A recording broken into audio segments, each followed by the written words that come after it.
Chilling tales for dark nights.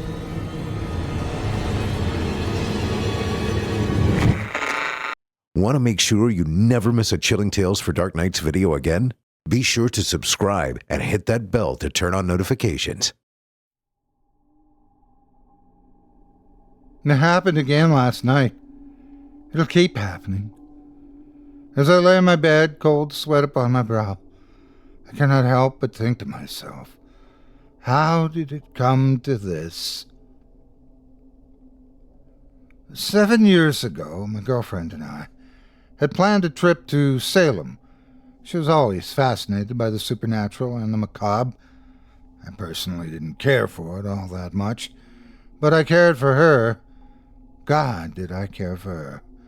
So, despite my own disinterest, I resigned myself for the trip. As we drove north through the mist and past the trees, I couldn't deny a growing feeling of anxiety within my breast. It was a feeling that I was unfamiliar with.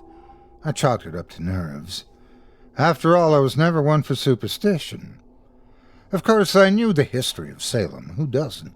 I knew of the trials that sentenced all those innocent young women to death.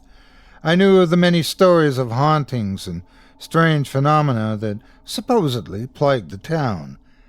And while I didn't feel some small measure of pity for the poor souls that had suffered there, I didn't feel some supernatural force at work. That would be ridiculous, wouldn't it? When we finally reached Salem and parked at the hotel, I felt a small weight lifted off me. I guess it was just car sickness, I thought to myself. I checked us in and we unpacked our stuff. My girlfriend was so happy to be there that she was practically bouncing with excitement. Remembering that smile on her face never fails to bring pangs to my heart, because that was the last day I'd ever see her smile. That day we took to the sights, visited all the tourist attractions that we could, of which there were many, and headed back to our hotel room. We waited until nightfall before we headed out again. We walked along the silent streets of the town. Nothing but the orange-yellow glow of the street lamps to hold back the darkness. She held onto my arm and looked up into my face with a mischievous smile I'd come to fear. My girlfriend was kind of a rebel, and always liked to shirk the rules whenever she thought she could get away with it. This was one of those times. "Hey," she said, pointing ahead of us. "Let's go there." I looked in the direction she pointed and saw the dark silhouette of a house. I recognized it immediately. The house was one of the many attractions we'd visited earlier in the day. Supposedly it was haunted by some ghosts or some such nonsense. While I held no credence to such ridiculousness, I couldn't deny that looking upon that place gave me a deep sense of uneasiness. The feeling that I'd felt in the car had returned. "I'm not sure," I said. "What are you?" she said mockingly. "Scared?" "No," I objected in a vain attempt to protect my manhood. She just smirked at me and rolled her eyes. "All right," she said, "let's go back." "No," I said, catching her arm as she started to walk past me. She looked at me with a raised eyebrow. "We're going to the house." "Great!" she exclaimed as she turned on her heel and started making her way toward the house. I had no choice. If I was going to come out of this whole thing with some measure of dignity intact, I'd have to go into that damn house. With an audible sigh, I trudged along behind her as she practically skipped toward it. As we drew closer to it, its features began to become much clearer to me. In the daylight, it was 3 stories high, with white windows and a matching door to go with them. It composed of what I knew to be red brick. Yet, in that horrible darkness, I could see neither red nor white, only the same inky blackness that swallowed the features of all that surrounded it. In front of the building was a tree. In the daylight it was so unremarkable that it barely garnered notice from me. During the night, however, its innocence was stripped away. Now its branches appeared to be no longer than that of a life-bearing gift of nature, but rather the twisted, gnarled fingers of a malevolent creature, reaching toward the heavens with malicious intent. Looking at these sights only served to build up upon my growing anxiety. What once was a simple pressure in my chest now became that of an awful tingling sensation that crawled up my spine and settled upon my shoulders. But I bore with it, for her sake. She really seemed to be enjoying herself, and I didn't want to spoil her fun. She was so happy then. If I only knew. If I had known what would happen, I'd have never taken us to that forsaken place. God help me, if only I had known. As we grew closer to the house, the feeling in my chest intensified. My girlfriend seemed completely unabated by any such feeling. I imagined that to her it was just a spooky house, but to me, every step was akin to inching closer to the edge of an abyss. Cold sweat began to pour down my face as we grew closer. In all my years, I'd never felt as afraid as I did in that moment. Every instinct I had was telling me to run, to get away from that awful place. Finally, we reached the door, that God-forsaken door. The moonlight hit us at just the right angle, so as to illuminate it. It appeared to me as pale as death itself. My girlfriend reached out to the door handle and tried to open it. No such luck. I must admit that I felt no small measure of relief at the sight of that. Well, we tried, I said with as much nonchalance as I could muster. Let's just head back to the hotel and get a bite to eat. I'm thinking pizza. You? Oh, hold your horses, she said as she rifled in her pockets for something. After a moment, she produced a small metallic object that I did not recognize.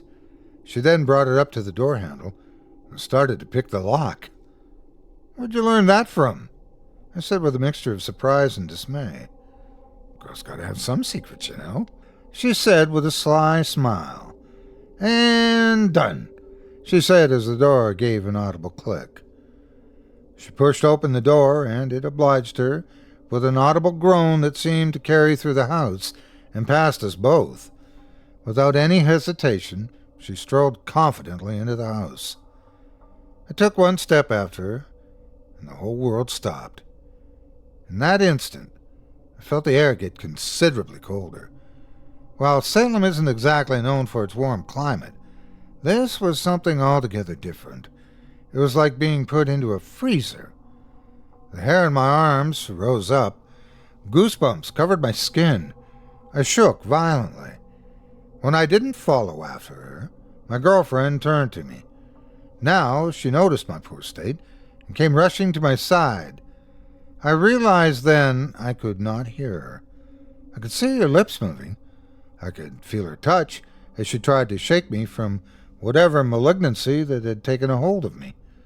But I could not hear her, nor could I speak to her. I was positively frozen in place. Then I fell and the world went black.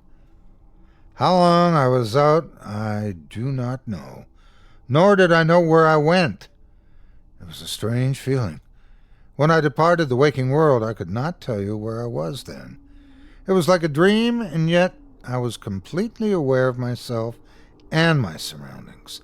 Only there were no surroundings, just an inescapable void of nothingness. In that void, from beyond, came a soft, whispery voice.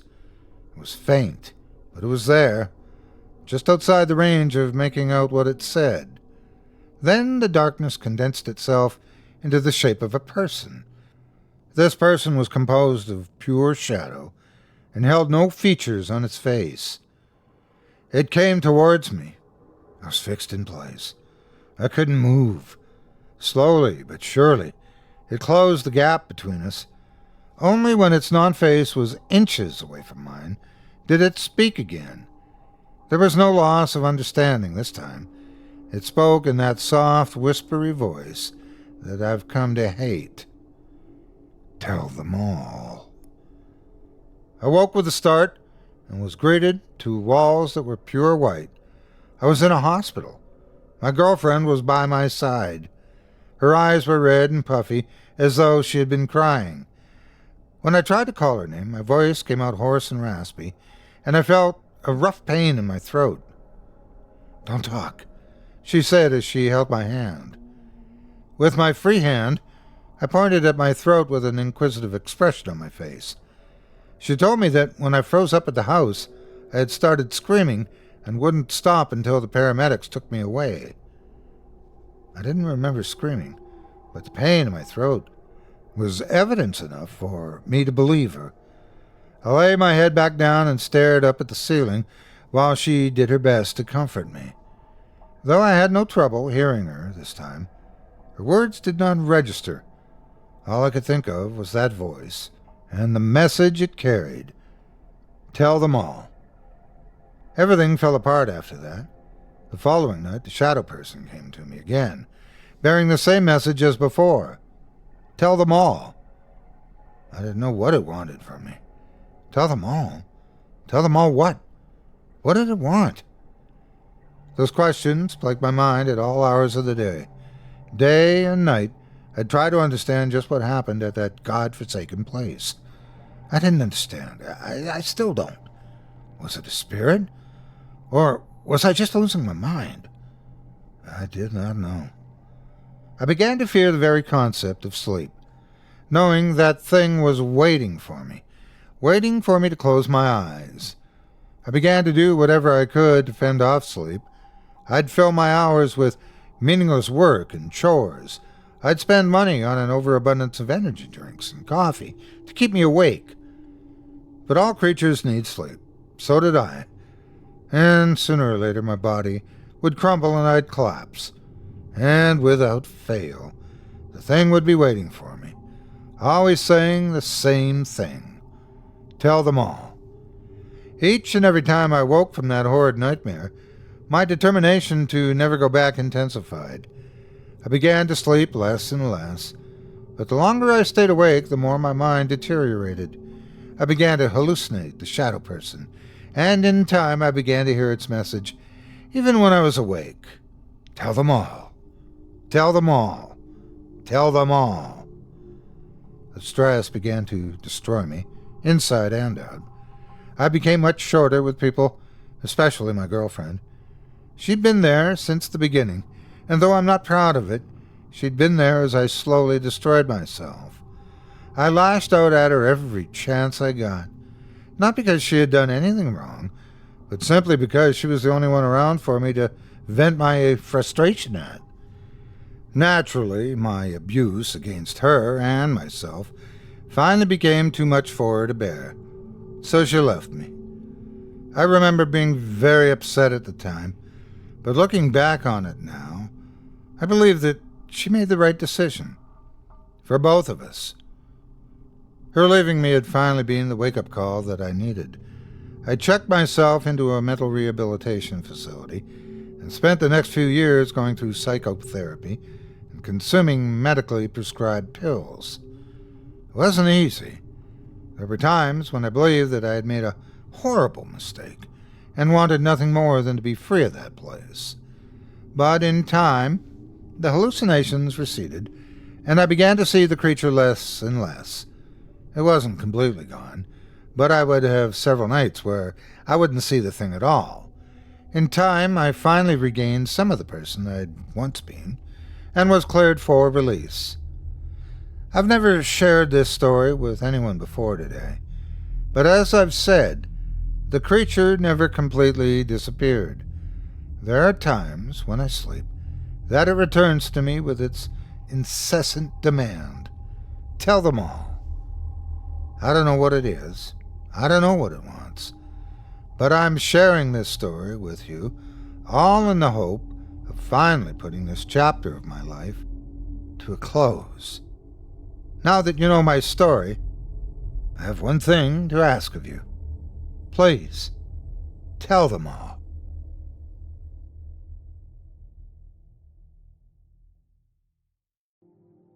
My name is Peter Squid Billy. Odd name, I'll give you that.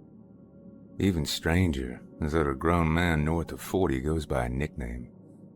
I prefer it, honestly. I not only make my friends and family call me Squid, but I also instruct my 100 or so colleagues above and beneath to call me that as well. My real name is Peter William. I know, I'm one of those shifty people with 2 first names. You can't trust them, right? Also, if you have paid attention to the first sentence of this paragraph, you are furrowing your eyebrows, maybe even lifting one, and scratching behind your left ear in inquiry. I said my name is Peter Squid Billy. It turns out my real name is Peter William. You probably don't know many people with the last name Billy. To easily explain this one, I'll just say that I hated my first name growing up.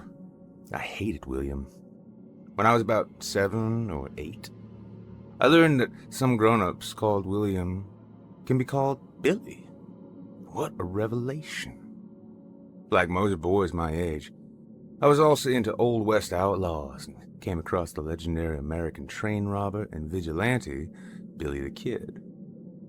What a combo at such an impressionable age. I started signing my name Peter Billy. I introduced myself as such to my new class every school year, despite what was on the official roster. The name stuck to this day. Oh yes, the Squid part. A unique name for a unique child.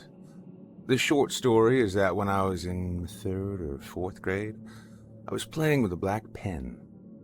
I must have been trying to disassemble it like a Tommy gun or something, and the ink exploded all over my newly acquired Michigan Wolverine jersey I got for Christmas. It was a short-time college football phenom, Tim Biakabutka. He wore number 21.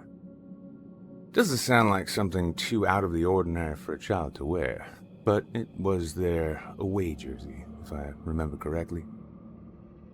Which means it was white. The black ink plastered the front of my chest like a Jackson Pollock painting. "Hey, you a squid or something?" one of my classmates yelled. That was all it took.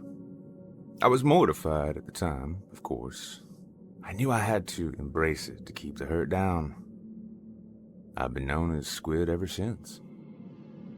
I couldn't imagine not being Squid now. I love it. I hardly answer when someone calls me Pete, or Billy, or Mr. William. I'm Squid. Fast forward to the present day. I spend most of my days and nights in my corner office on the 10th floor of the Peterson Group building. 10 floors of controlling people's financial future. We're not a well-known company, like the shopping site or the search engine we all depend on. We do, however, know how to make money for our clients. I can't go further than that just because it's too hard to explain. I will say that recently we got ahead of the pack in the crypto world. An idea that a few of us agreed on could be major. Could we have been more correct? Oh, and we also bought one of the first NFTs around, boosting that scam into the stratosphere. Did I say scam? I meant investment. I'm the CTO of this company, the Chief Tech Officer. Basically, I'm the second in command. It's just a fancy term for social media manager. The boy in the ink-stained Wolverine jersey was always ahead of the crowd when the internet surfaced. Not only did I get it, but I also dove straight in. I learned to code. I made my own websites. I dominated the early days of e-trading, which brings me here today, sitting in a nice leather chair, looking outside from over 100 feet in the air. My life isn't great. It's not bad either. I have no kids, no partner. I've dated and had a few serious relationships, but nothing committed. Things just didn't work in that department. I'm not one of those married-to-work guys. I just really do enjoy my job. I have a lot of freedom in that, which allows me to work whenever I want. A relationship can get in the way when I have an idea and need to flip my Surface or laptop open. No one likes that when you're in the middle of watching a movie together. Sorry, I've rambled enough.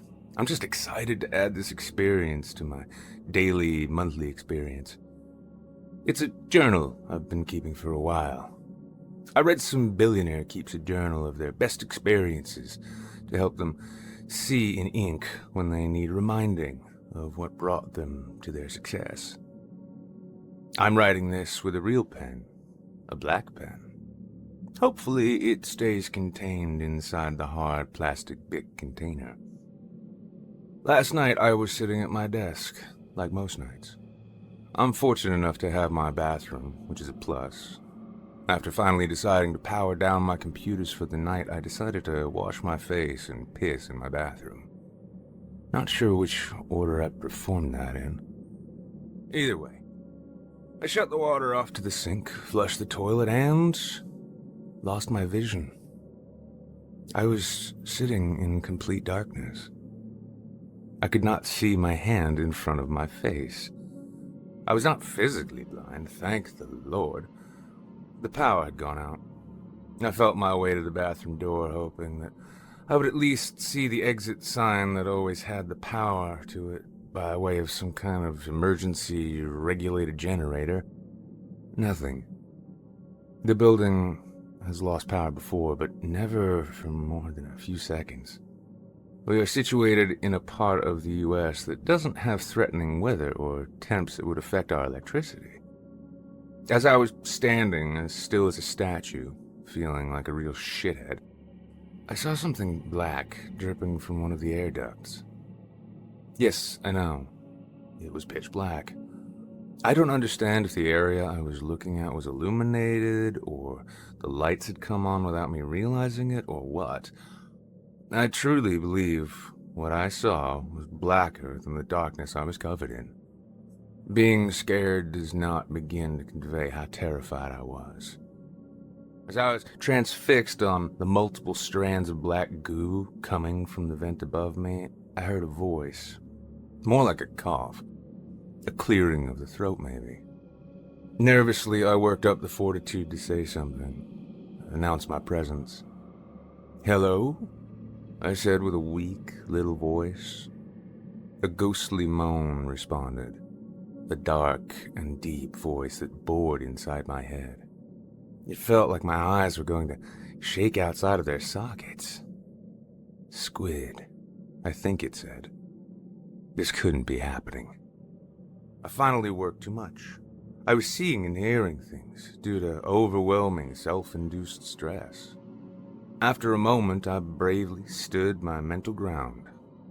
Who are you? What do you want?" I put on my manliest front. No reply at first. Then after a few terrifying seconds, it responded. "Hello, Peter."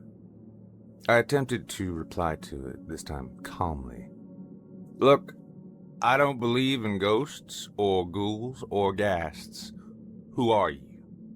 What are you?" I know it sounds strange, but I felt like it was thinking. "I'm not here to scare you. I think you invited me." The lights came back on. Although not as bright as normal, I could at least see. The familiar office space was once again visible. I slowly made my way back to my leather chair. I cautiously sat down and attempted to regain my composure. I did not see the black sludge. I didn't see a person or any kind of entity, but I felt it. "Okay. What is your name?" I heard what I perceived as a human voice saying, and then silence. This time, the entity spoke again, as clear as a summer day in the Bahamas. "You can call me Jim." "Jim?" I said quizzically. Yes. You can call me Jim." No one's asked my name before. I think I like Jim. For some reason, I was more relaxed now. Jim disarmed me with his joy at naming himself. Okay, Jim, what do you want? This was my first attempt at communicating with another world. A world I had no idea even existed. I'm here to help Pete. Or should I call you Squid? This thing knew my avatar, so that was an alarming start. It said that this spirit, demonic or not, knew exactly who I was. What do you want to help me with then, Jim? I was way outside of my comfort zone with this conversation. A few low clicking sounds, and then it spoke again. I know you were looking for more, even though you are a seemingly complete soul. You want more, but you don't know what. I looked around my office. A dozen awards for nothing. Meaningless, cheap plastic statues were given to me for meaningless achievements. I can't even remember one of the occasions I've been acknowledged for. I still could not see anyone. As I said, though, I did feel it.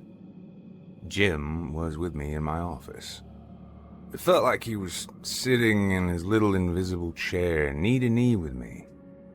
At that moment, a faint, dark mist materialized around me. It took no form.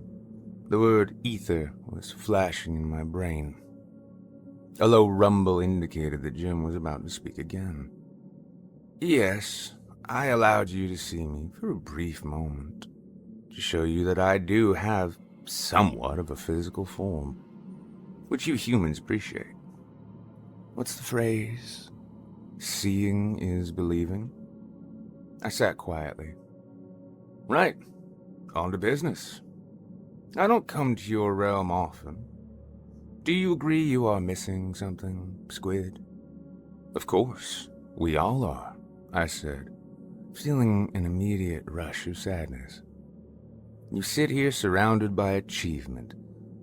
You're financially set forever. Yet, your dreams are all dead and buried. Do you know what happened to you? I felt something that has not happened to me in the better part of a decade. My lower lip started to move involuntarily. Vapors felt like they would escape from the corner of my eyes. Okay. No need for that, Squid. I'll get to the end. Agree to let me in, and I guarantee you will find what you've been missing. I straightened up, loosened my tie, and leaned into where I imagined Jim would be. I'm in. The ether started swirling about me at a violent pace. My office now turned red. Say you agree, Jim said with much more bass in his voice this time. I stood now, kicking my chair to the ground in the process. I bet I looked silly. Jim had truly whipped his energy into a small tornado.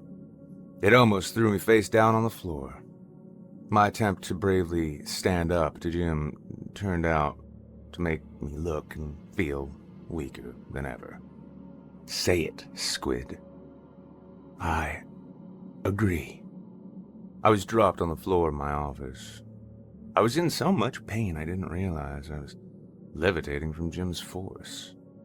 I grabbed my glasses, which were ripped off my face. I felt no more entity or ether in my office. Sensing this, I'm sure Jim appeared in front of me, an awful shadow version of a human. 2 small white eyes were glowing where the head should be. He floated within 6 inches of my face. 3 tendrils crept underneath my nose. Good. When I opened my eyes, I was in my bed. My bed, snug as a bug in a rug. It wasn't until after I brushed my teeth and opened the newspaper that I remembered what happened last night. Yes, I still read print. I laughed to myself. I think I need a vacation. I had some kind of mental break due to work stress. Hey, Jim, are you watching me right now, you sicko? No response, as I anticipated. I think I'll take a walk to the corner store to get a little snack and a coffee. After I grabbed a grande mocha frap, I toured the candy aisle.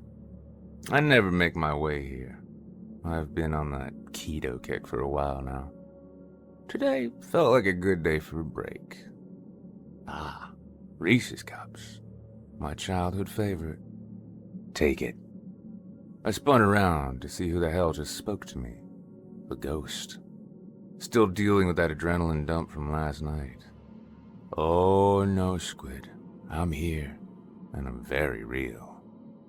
No, I muttered. Yep. I'll be with you for a time, old Petey boy. Take the candy. Take the candy and walk out the door. What, not pay? It's like $1.50. I'm not going to steal a Reese's, man. If you could feel a little demon in your mind smile, well, that would be a weird thing to feel. I did, though. For absolutely no reason, I stared at that peanut butter cup now like it would change the rest of my life. I reached for it, hesitated, and started again. Now I'm walking out of the store with an unpaid package of candy in my sweatshirt pocket. I've never stolen a thing in my life. I'm not a thief. It felt so... okay. It felt better than okay. I was on fire. If I had a health bar represented by little hearts, like Zelda, let's say that 3 out of 5 hearts were gone. I know there's probably more in the game. I haven't played since I was like 6, so don't blow me up, okay? Follow me on the analogy. I have 5 hearts. 2 are gone. When I stole that candy, 1 entire heart filled back up. Do you get me? I am sitting at home now, staring at my looted prize. I just kind of smile. I don't know what I'm feeling, but I know that something has changed. Yes, child. You wanted to change, right? Oh shit, him again. That was just step 1, Squid. I think you're going to enjoy this new life of yours, full of purpose, full of excitement. Do as I say, and I will not disappoint you. By the time Jim ended his mini monologue, I had finished scarfing both peanut butter cups. It had been about 6 weeks since I became an adult kleptomaniac. I mean that sarcastically, of course. I have had no other urge to steal dollar candy, nor have I had Jim in my head pushing me to do so. Jim hasn't been here at all. I've come to accept it. I think it's for the best. Standing in the subway, waiting for the 115 to Uptown, I feel a familiar power brush by me. I know what it is immediately.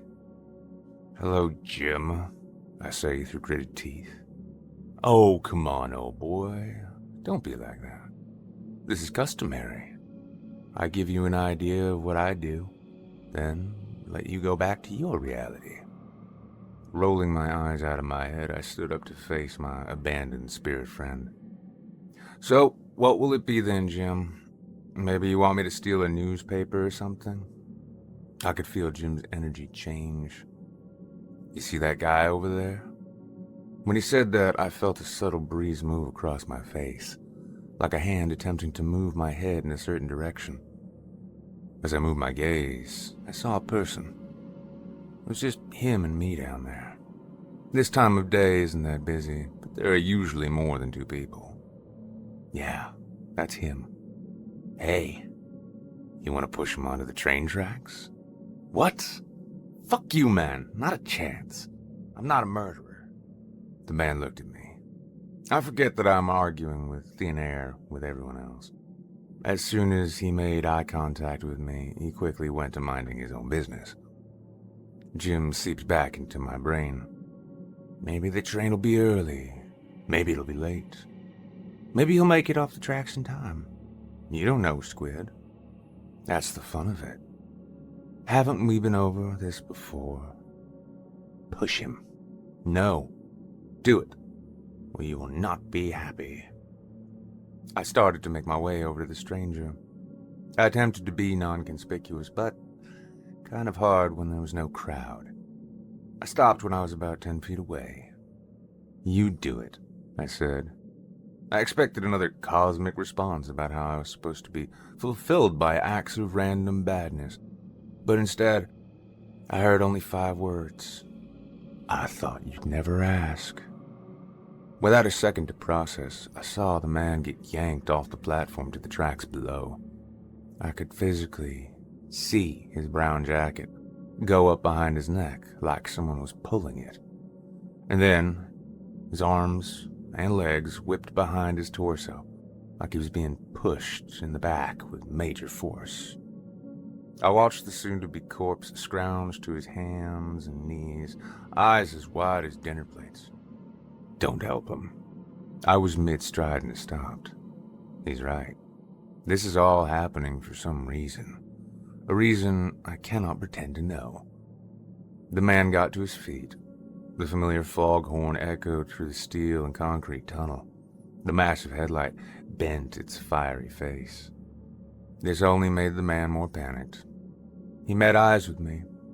At that moment, I didn't feel sorrow or shame.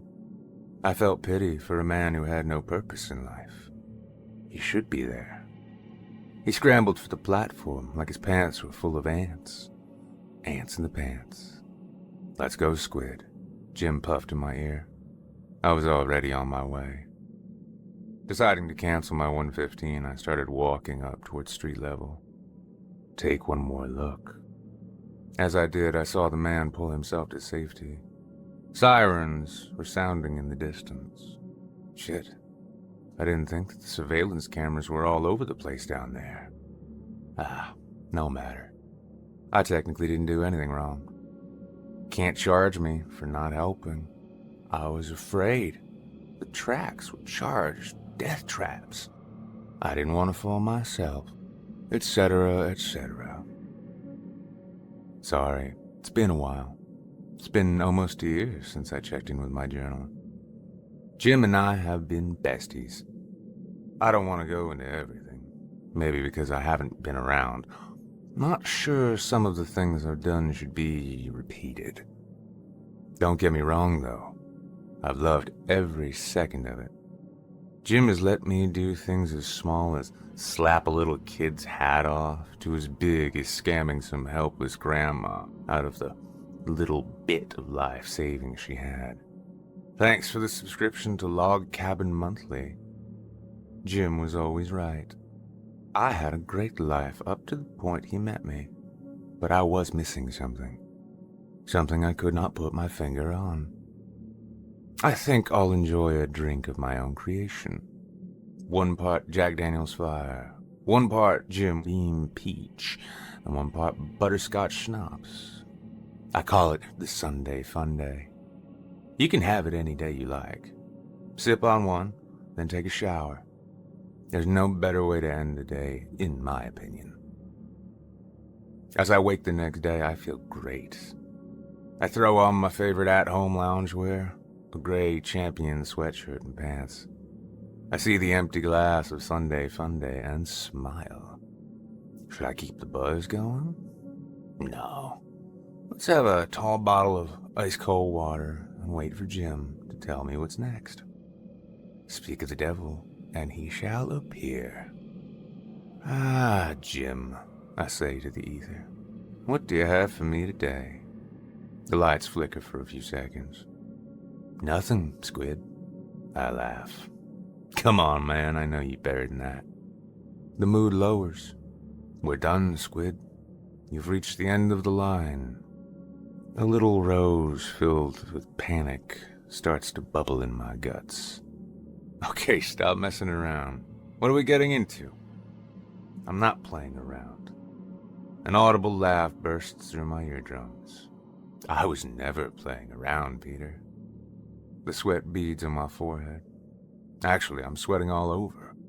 The sweatshirt seems like an intended choice. The specter that I've called Jim appears in front of me. Sit.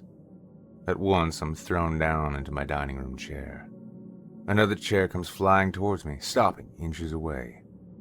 The black mist in the form of a human sits down in front of me, staring at me, knees to knees, face to face. I'm leaving you, Peter.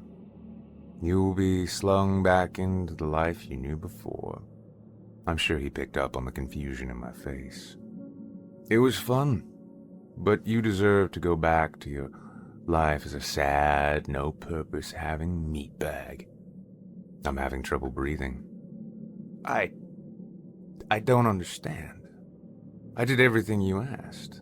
I did awful things for you. I thought this was what I was supposed to do. Another cackle escapes the shadow person in front of me. This was always going to happen. You were supposed to change, adapt, see how shitty of a person you were. Instead, you embraced it. I was only there to push you, hoping you'd go the way I wanted. And you did. Sorry. You were an insignificant pawn in this ethereal game. I tried to speak, but nothing was coming out. Think about it, Peter. The only thing you've hung on to your entire pathetic life is that stupid nickname. You never made a difference. You never helped anyone. You didn't hold doors open for anyone. You scammed people out of their hard-earned money. You sold them terrible investments. You even took a little off the top. Your boss has just found out the extent of your theft. Even worse, you regularly litter. My blood went cold. Sorry, Pete. I know this isn't how you thought this was going. I hoped it wouldn't go this way either, but here we are. It's been a pleasure, if that makes you feel any better. I always get high marks when my subjects don't bend. Best of luck to you. You're on your own again. I don't think you'll quite enjoy where it's going. Ta-ta. Wait, I screamed. For the only time I saw Jim's face, well, what looked like a face. It was mangled, glistening, and red. And like a campfire doused in water, it was gone. Silence. I wish the world would just explode. I had nothing to live for. I never considered this was a chance to change. I took the path far too traveled. This squid has been cooked.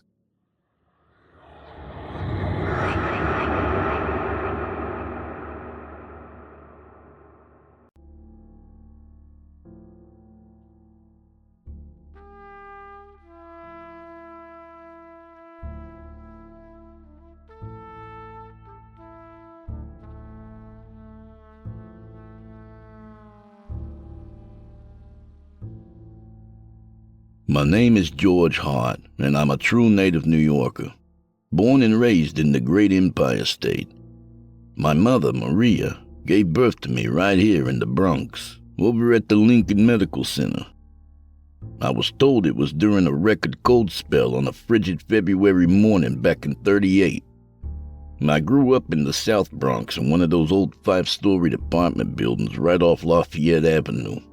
One of those decrepit-looking brick-faced apartment buildings that are practically erected right on top of each other, like the ones on television, where the guys are running from building to building on the rooftops and leaping off to the next roof in a single bound. I always hated having all those buildings built so close to each other, so close that the residents could run a clothesline from their window to the building next door, cramming as much living space as possible into that one block. Yet, here I am again. My mother recently passed away 2 months after my 43rd birthday. I got the call up at work. I was working at a buddy's garage up in Yonkers at the time. The police told me it looked as if she had had a heart attack, died in her sleep.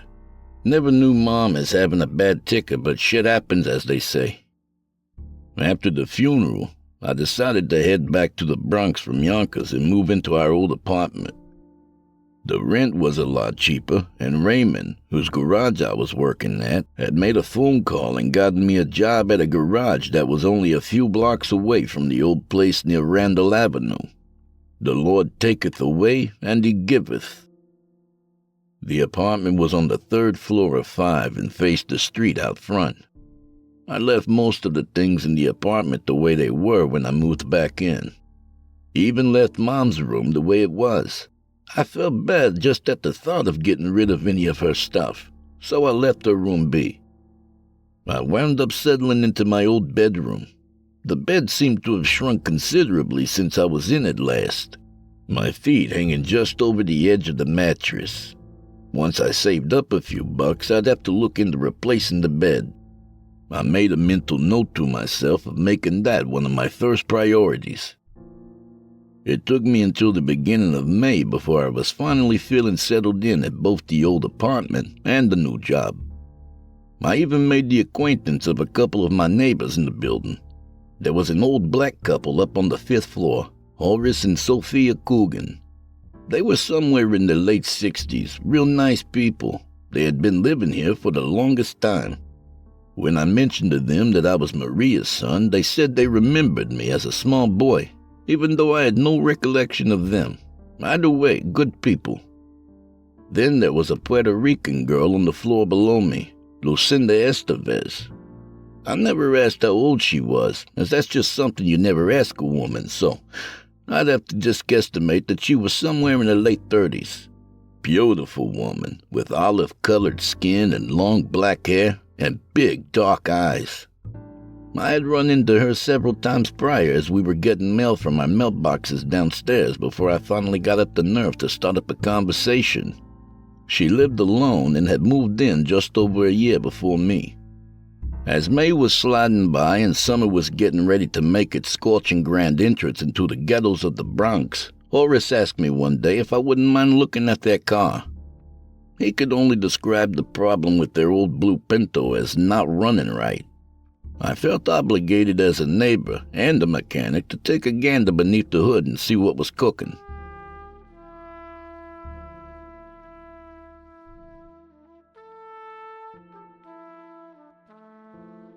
It was during that overcast Saturday afternoon when I went out to the street with my toolbox that I first became aware of the night crawler. Old Horace must have felt a little guilty having me out there at the curb looking under the hood by myself. Or maybe Sophia had coaxed him out there to keep me company as I gave the engine a going over. He stood leaning against the car with his hands crammed in his pockets, gazing up at the neighboring apartment buildings that lined our street. "Gonna be a hot summer," he stated to no one in particular as his eyes scanned the facades of the surrounding buildings. "Uh-huh. Nightcrawler gonna have a grand old time this year." "To who?" I asked from under the hood as I was checking the spark plug tips. "The Nightcrawler," he repeated nonchalantly. "Your mama never told you about her?" "I can't say she ever did. Who is she? Some homeless lady?" Horace chuckled at my inquiry. "No, I wish that was all she was. She come out every summer hoping to find some poor soul with the windows wide open on a hot summer night." His statement had drawn my curiosity, and I emerged from under the hood while still running a folded piece of sandpaper between a plug's electrode and arm. "What?" Horace turned his eyes from the urban landscape and faced me. "Some folks think it's just some silly urban legend, but I seen it with my own 2 eyes, so I know better. You'll find none of my windows open at night during the summer. No, sir, and I'd advise you to do the same." I was the one chuckling now. "What are you talking about?" He leaned closer and lowered his tone slightly as a woman and her 3 kids passed us on the sidewalk. "They say there's an old Haitian woman who lives here in the Bronx. Exactly where I don't know, nor do I want to. Come over on a boat a long time ago. They say she's a mambo." Mambo? I now found myself leaning on the car next to him. The engine was a distant memory. "A voodoo priestess. They say she's older than you, me, and Sophia all put together. She's still alive after all this time because of that Nightcrawler. She sends it out on a summer night to suck the life out of people while they sleep. Then it crawls back to her before the sun rises and breathes the life of those folks into her. That will keep her alive for so long." I found the yarn that Horace was spinning as entertaining as it was captivating, and went along with his fabricated story. So exactly what is this, Nightcrawler? Well, to be honest, the Nightcrawler is what I call it. Its true name is Le Rodieu. Le Ro... I struggled to repeat the foreign word. Le Rodieu. It's a French word. Means something that creeps or prowls around, or something of the sort. Shit, I'm not French. That's why I call it the Nightcrawler. Anyway, this thing looks something like a big black spider, but it's not really a spider exactly. It has part of a woman mixed in there. Something that priestess called up from some hole in hell. A spider? Mixed with a woman?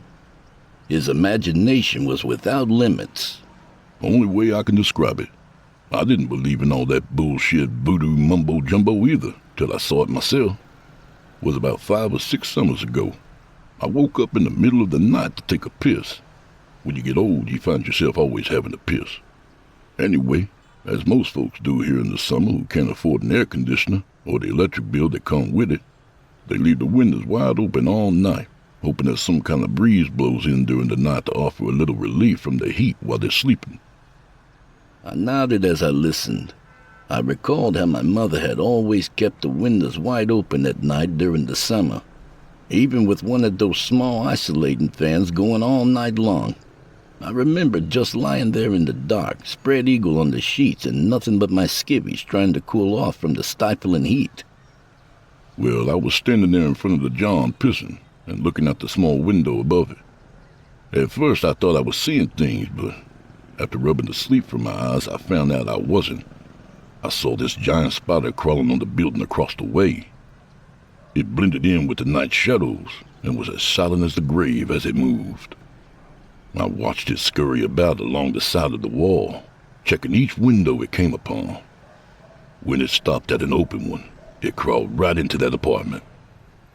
Not sure how long I stood there at the John watching out the window, but it was sometime long after I'd finished pissing when it came back out and crawled off to the back of the building.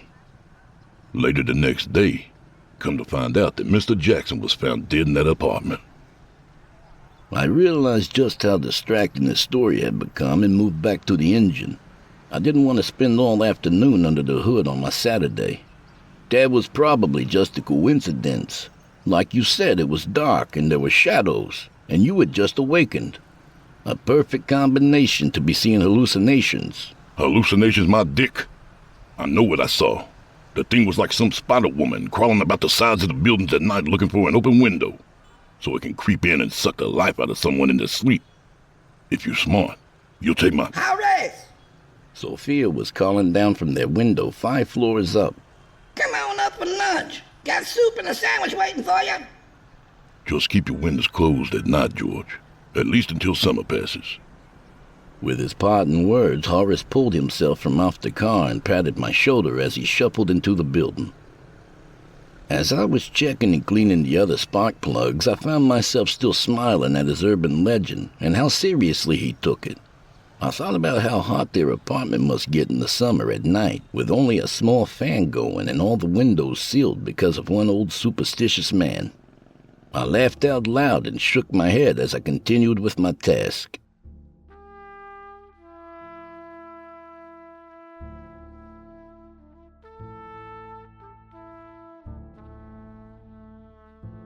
Just like Horace had predicted that Saturday afternoon, summer had come early with a blazing introduction. The sweltering humidity seemed to linger all day, making the simple act of breathing a laborious effort, and still it mocked and defied you as it remained even in the dark of night. During the past couple of weeks I had become closer with Lucinda, and we saw more of one another other than outside of just bumping into each other at the mailbox. On a couple of occasions we even went out to a local bar down the street for a couple of beers. In that time we had become comfortable enough with each other to exchange apartment keys. Not that there was nothing serious going on between us, but we just trusted one another enough to hold on to each other's key just in case we got locked out. It was easier this way instead of waking up the building super late at night just to tell him you were locked out. It had been just over a month after we exchanged keys when it happened. I had come home late one Friday night from the garage, and the heat of that day just seemed to drain the strength from me. You know the feeling. All I wanted to do when I walked in that door was flop on the couch and knock back a few cold beers and watch some television. I eventually wound up calling Lucinda to see if she wanted to hang out and share a few drinks. Maybe even go down to the bar where there was air conditioning. But there was no answer at her place. Probably out on a date or with some friends. I decided to make the best of the evening and settled for some cold cores and back-to-back episodes of The Honeymooners.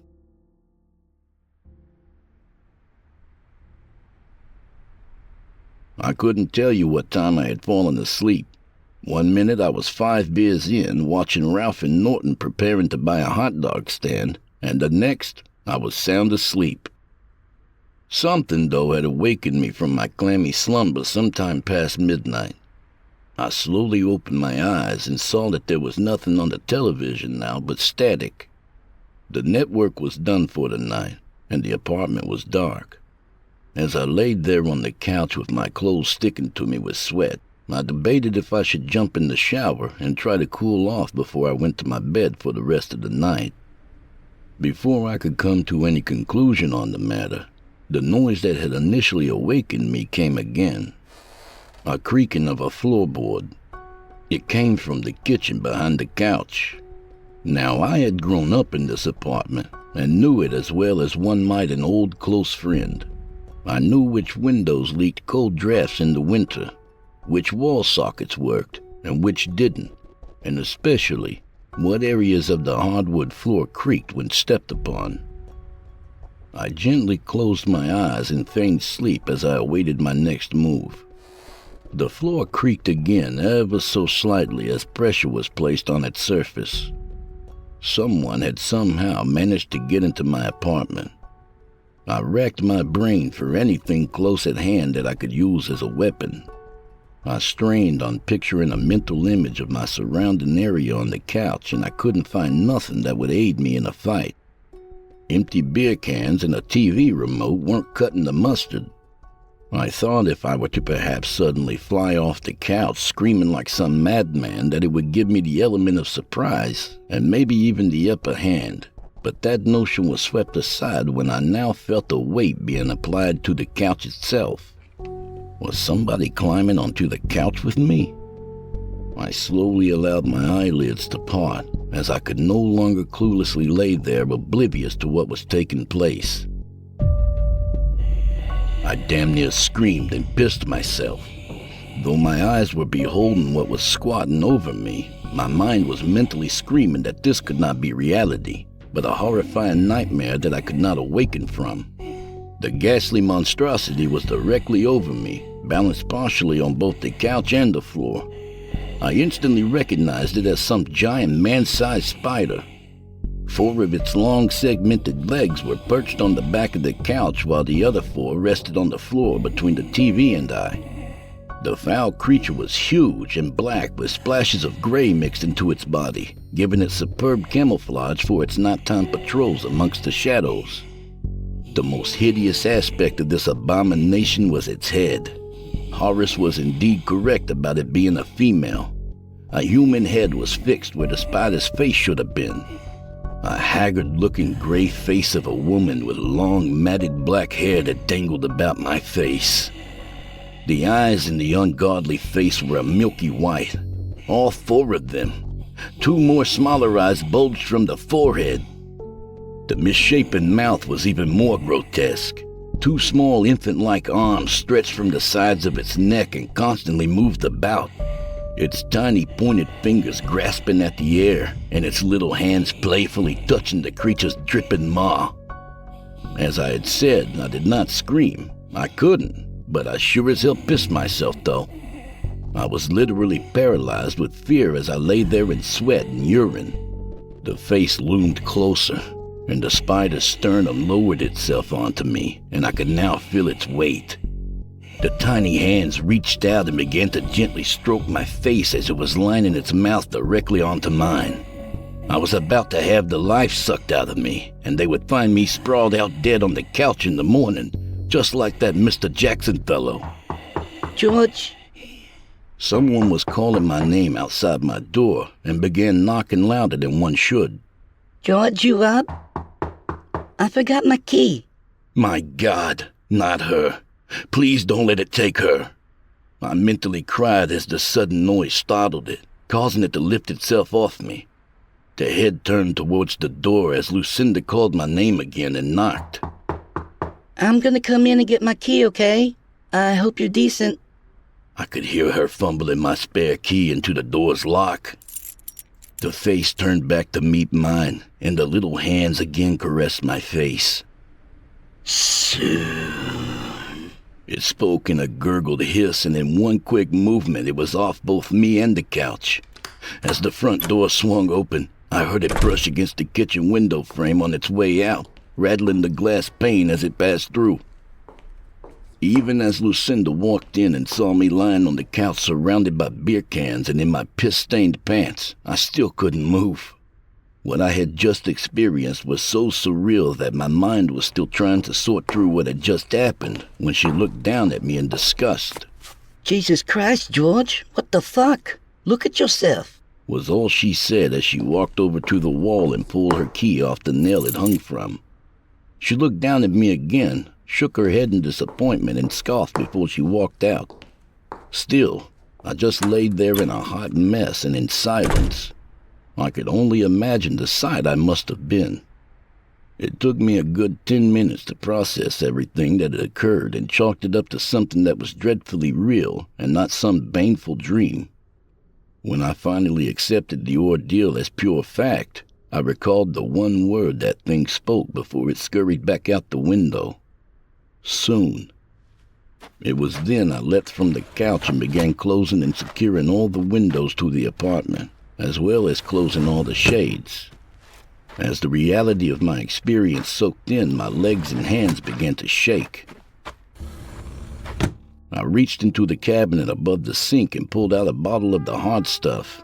I must confess that I had never been so scared in all my life, and I turned on every light in the apartment, then sat at that kitchen table all night, pulling off that bottle until the sun rose. Only then did I move to my bedroom and succumb to a restless sleep.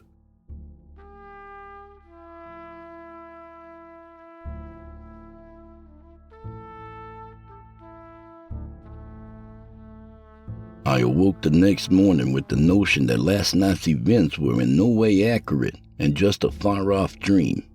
The idea was almost accepted until I sat up, still in yesterday's clothes, and saw the front of my pants were still damp with piss.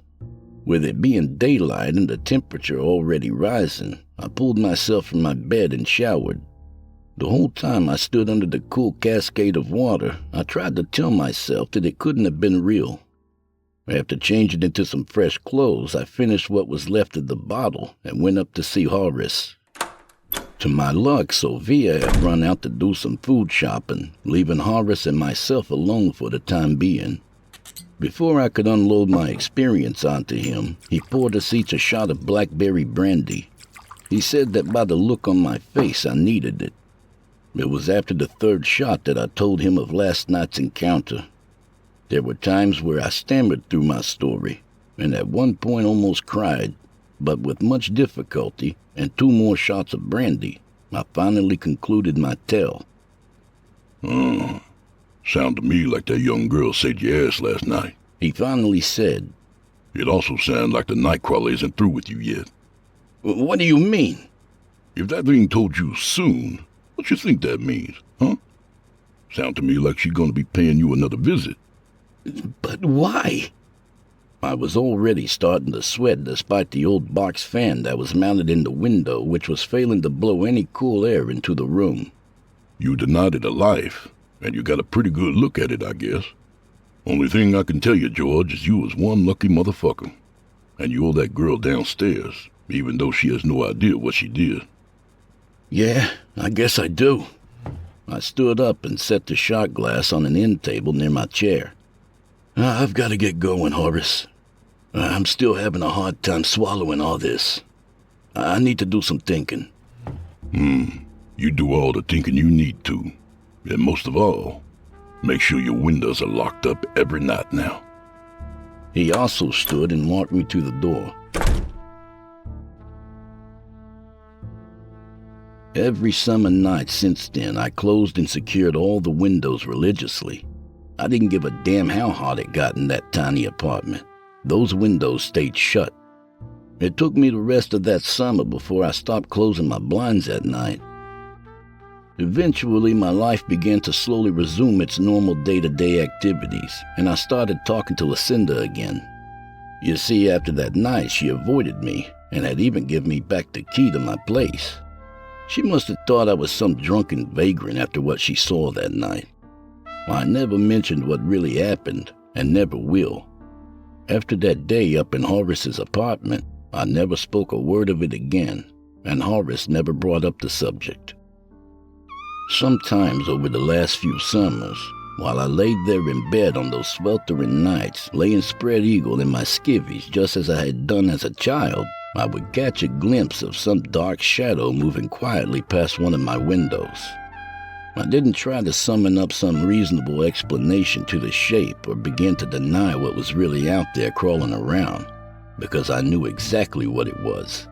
Le Rodier, the night crawler. During its late-night prowling about the city, it was occasionally making a detour just to see if I had let down my guard and accidentally left a window open. Last summer, Horace passed away. No, not by the night crawler. He still kept his windows closed every summer like clockwork. He had tripped carrying a bag of groceries up the steep stairs to his apartment. The poor bastard broke his neck in the fall. Killed him instantly, some say. I was at work when it occurred and found out from Lucinda later that day as we met at our mailboxes. A month later, Sophia moved away and was staying with family down in North Carolina. As for Lucinda, we gradually started hanging out once more and even exchanged keys again. The Lord taketh away, and he giveth.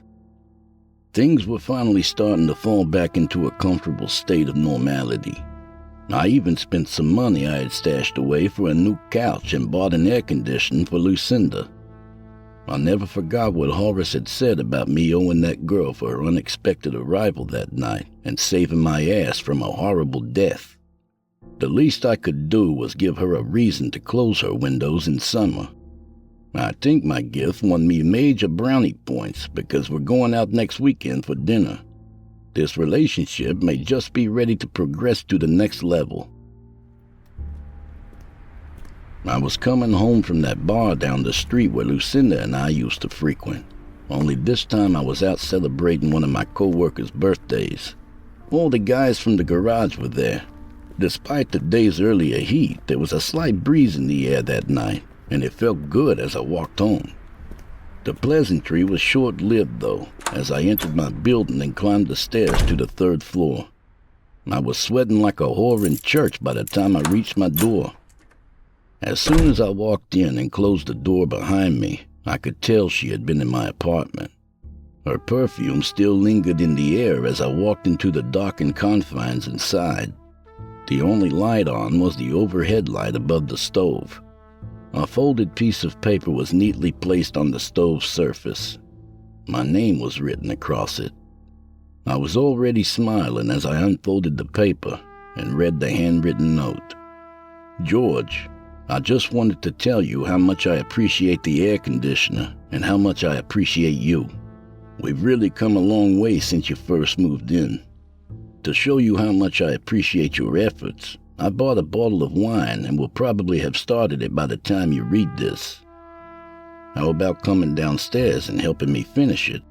Lucinda. P.S. I opened a few of the windows to let some air in. There's a beautiful breeze out tonight. How you can have them closed all summer is beyond me.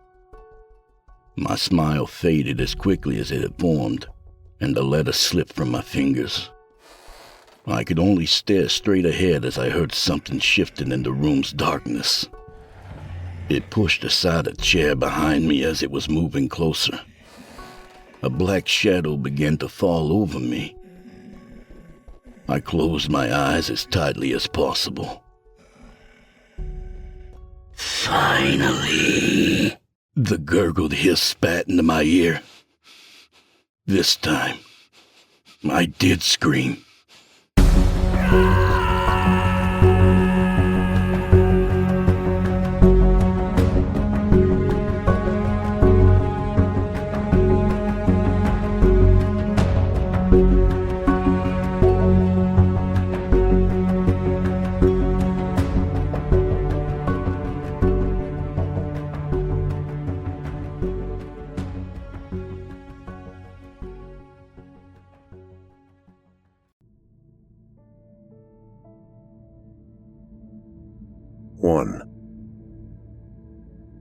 My mom told me about Dad's quirky habit of sleeping under the bed when he was young.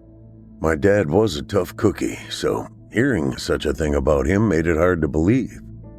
I guess his father had been in the Navy. Mom said sometimes his father came home and tried to use him as a punching bag.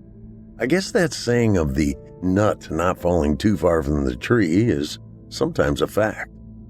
My dad seemed to grow right into the mold his dad made for him. He liked to drink vodka like Grandpa, and when he did, he'd sometimes get nasty with his attitude. Short-fused and vocal, sometimes physical. Mom said he wasn't that way before he went to Vietnam. She said that hellhole ruined a lot of good husbands, if they were lucky enough to even make it back home. Anyway, I guess my dad's safety zone from his father when he was a kid was under the bed. Most kids, like me, were scared as hell of what kind of monsters lived under our beds once the lights went out. My dad took refuge there. I felt a weird kind of smile stretch through my lips with the thought. Life can have a way of turning one's feelings about a parent from outright wonder and fear to a downright sorrow-filled compassion. I thought I'd never forgive my dad for some of the whoopings I got from him, but now that he's old and fragile, I see things differently. He looks at me now, and I'm not really sure he's even still in there. His eyes seem to tell me there is a faint memory of who I am, or was. I remember on occasional nights my mom would come in and warn my brother and I not to argue with Dad. She'd have that look of concern in her eye as she quietly walked over to the bunk beds we slept. Mine was the top, because Johnny was older. He wasn't as scared of the dark side underneath as I was. Anyway, Mom would stand beside the bed and whisper to us, "If your father comes in, keep your eyes closed and pretend you're already asleep. He's spoiling for trouble tonight. Don't give it to him." "You gonna be all right, Mom?" Johnny asked in a hushed whisper. "'Cause I'll stay up and protect you." "I'll be okay, Johnny. Just go to sleep and ignore anything you hear. I'll wake you up in the morning. It'll all be okay, I promise." Johnny and I went to bed many nights to those words of concerned warning from our mom. Too many nights we heard arguments and sounds of struggle downstairs in the living room and kitchen beneath us, underneath our beds. My brother would try and make me feel better when he'd hear my sniffles from under my blankets. Sniffles brought on by tears that were caused by our dad's demons left over from the war mixing with his glass of clear liquid he called not water. One time I asked how come he changed so much when he was drinking water. "It don't do that to me and Johnny," I'd asked. My dad looked up at me with a blank stare that scared the hell out of us. I think back now, and what I saw behind his eyes were the leftover fears from the North Viet Cong. I see movies now, and I wonder how in the hell he lived through that. But after his eyes followed down his arm to the glass he was holding, he looked back at me and said only 3 words. "It's not water." And from that day on, that's what Johnny and I called the poison he poured down his throat for what seemed as fast as he could. The nights when he didn't drink not water became fewer and fewer. Fun Saturdays at the zoo or lazy Sundays in the park throwing a ball faded into nothingness. There were plenty of nights that didn't turn bad. I don't want to paint the picture that my dad was some broken evil devil looking to hurt us. What I saw then was different, but today what I think I looked at was a scared boy who was made to be a man too quick. I really don't think he held a mean bone in his body when he wasn't fighting his past with the bottle. I love my dad. I feared him at times. Mostly, he was just with his punishments. Mostly. I believe Johnny would have said the same thing, if he were still alive. Unfortunately, my brother did not live long enough in this world, and I miss talking to him. I didn't do nearly enough with him when he was here. Johnny died just before the Christmas I turned 23. He was only 27. I hated Christmas for many years after the melanoma cancer stole him away from me and my family. I believe that helped feed my dad's demons too. I know it fed mine. Sometimes in this life, even at my age now, I still want to jump up high in the air to the mattress when I go to bed. It just feels like it's safer to give those damned goblins under the bed a harder target to grab. You know, if they are under there. I swear I still see two eyes in the dark, barely shining through the black, observing my every move. My dad is 87 years old now.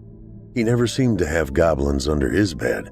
All his scary nasties were out here in the world of daylight, the time when everyone else feels safer.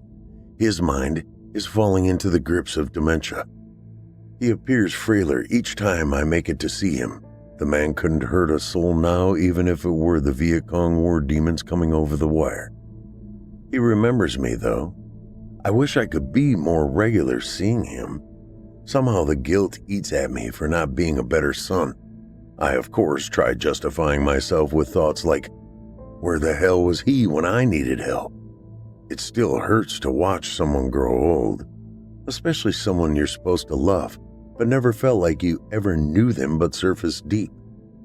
I hear now that I was his favorite between Johnny and me. Damn my mom for telling me such a thing after Johnny's gone. How could I ever live up to something like that? I'll be damned if I didn't try, though, more than once, even though he deserted me way back when I was 5. That's a story for another day. My parents divorced for reasons I later understood, but tried to explain it to a 5-year-old. He may have scared the shit out of me as a child, but he was still my dad. And then one day, he was not. He pretended to play the part for the 3 or 4 weekends he would visit and 2 weeks in the summer when Johnny and I would stay in Kansas City with him. He tried not to drink the not water then. I think Mama must have warned him not to fuck up. So I guess he loved us enough not to drink when we were with him after he moved out. 2.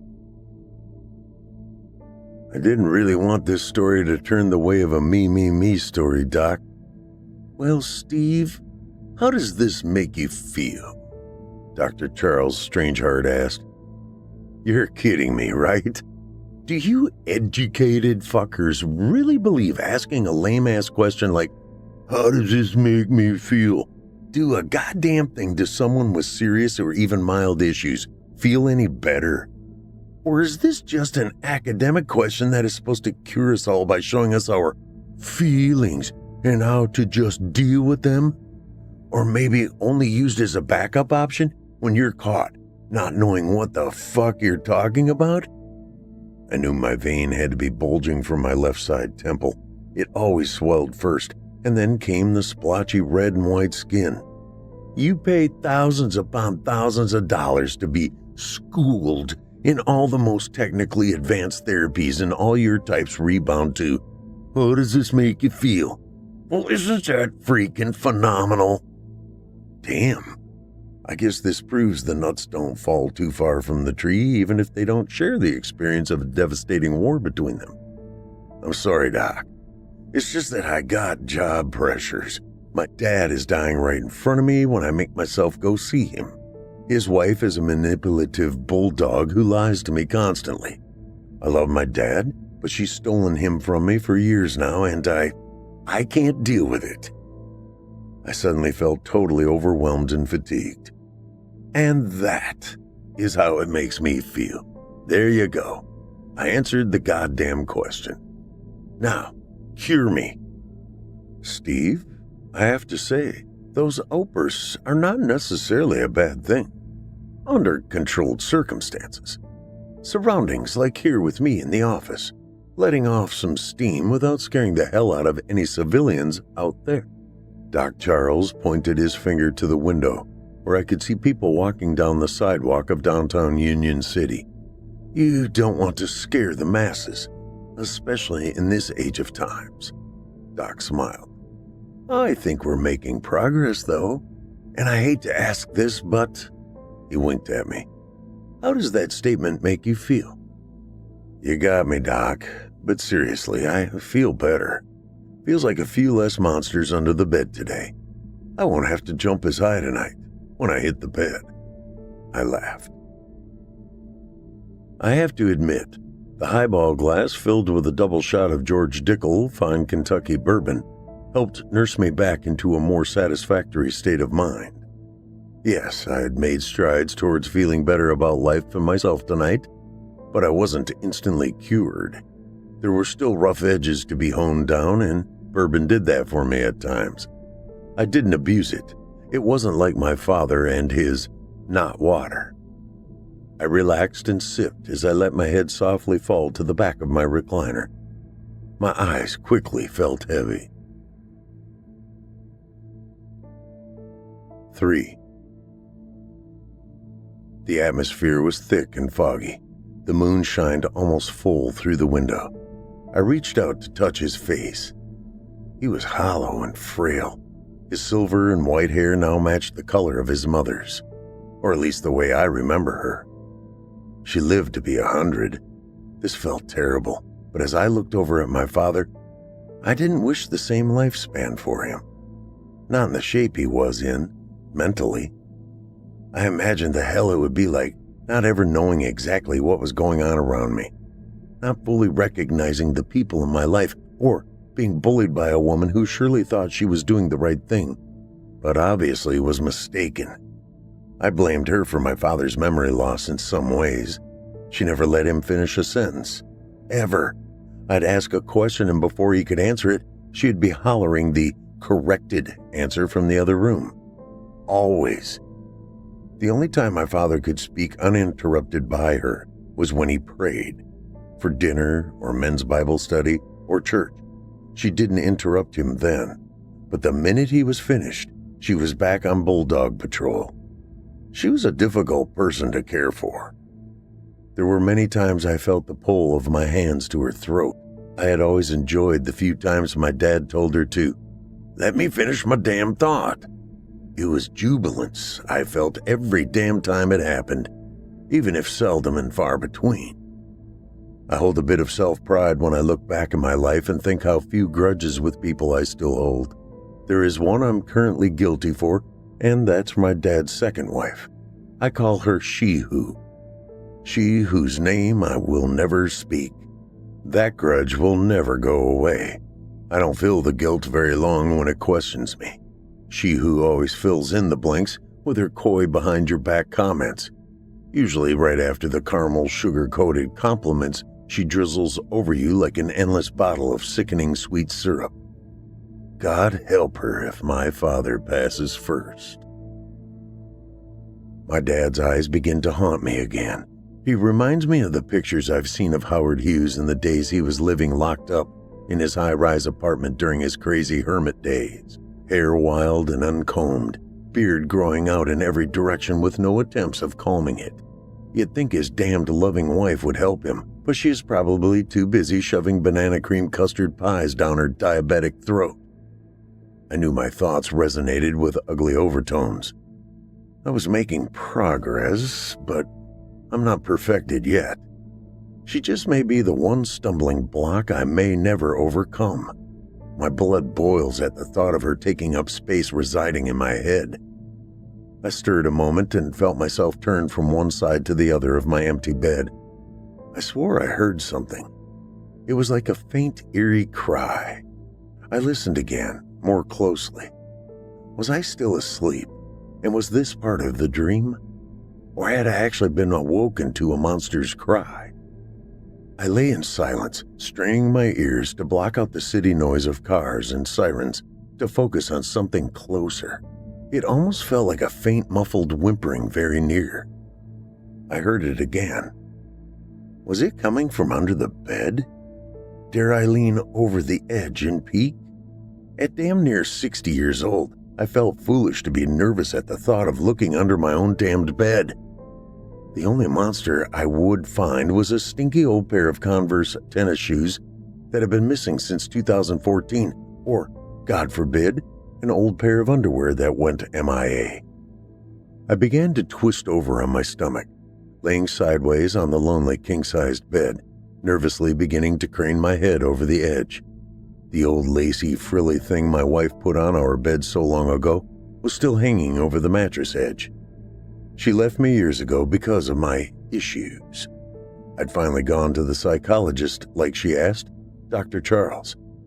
But she left me anyway. She forgot to take the damn doily quilt with her, though.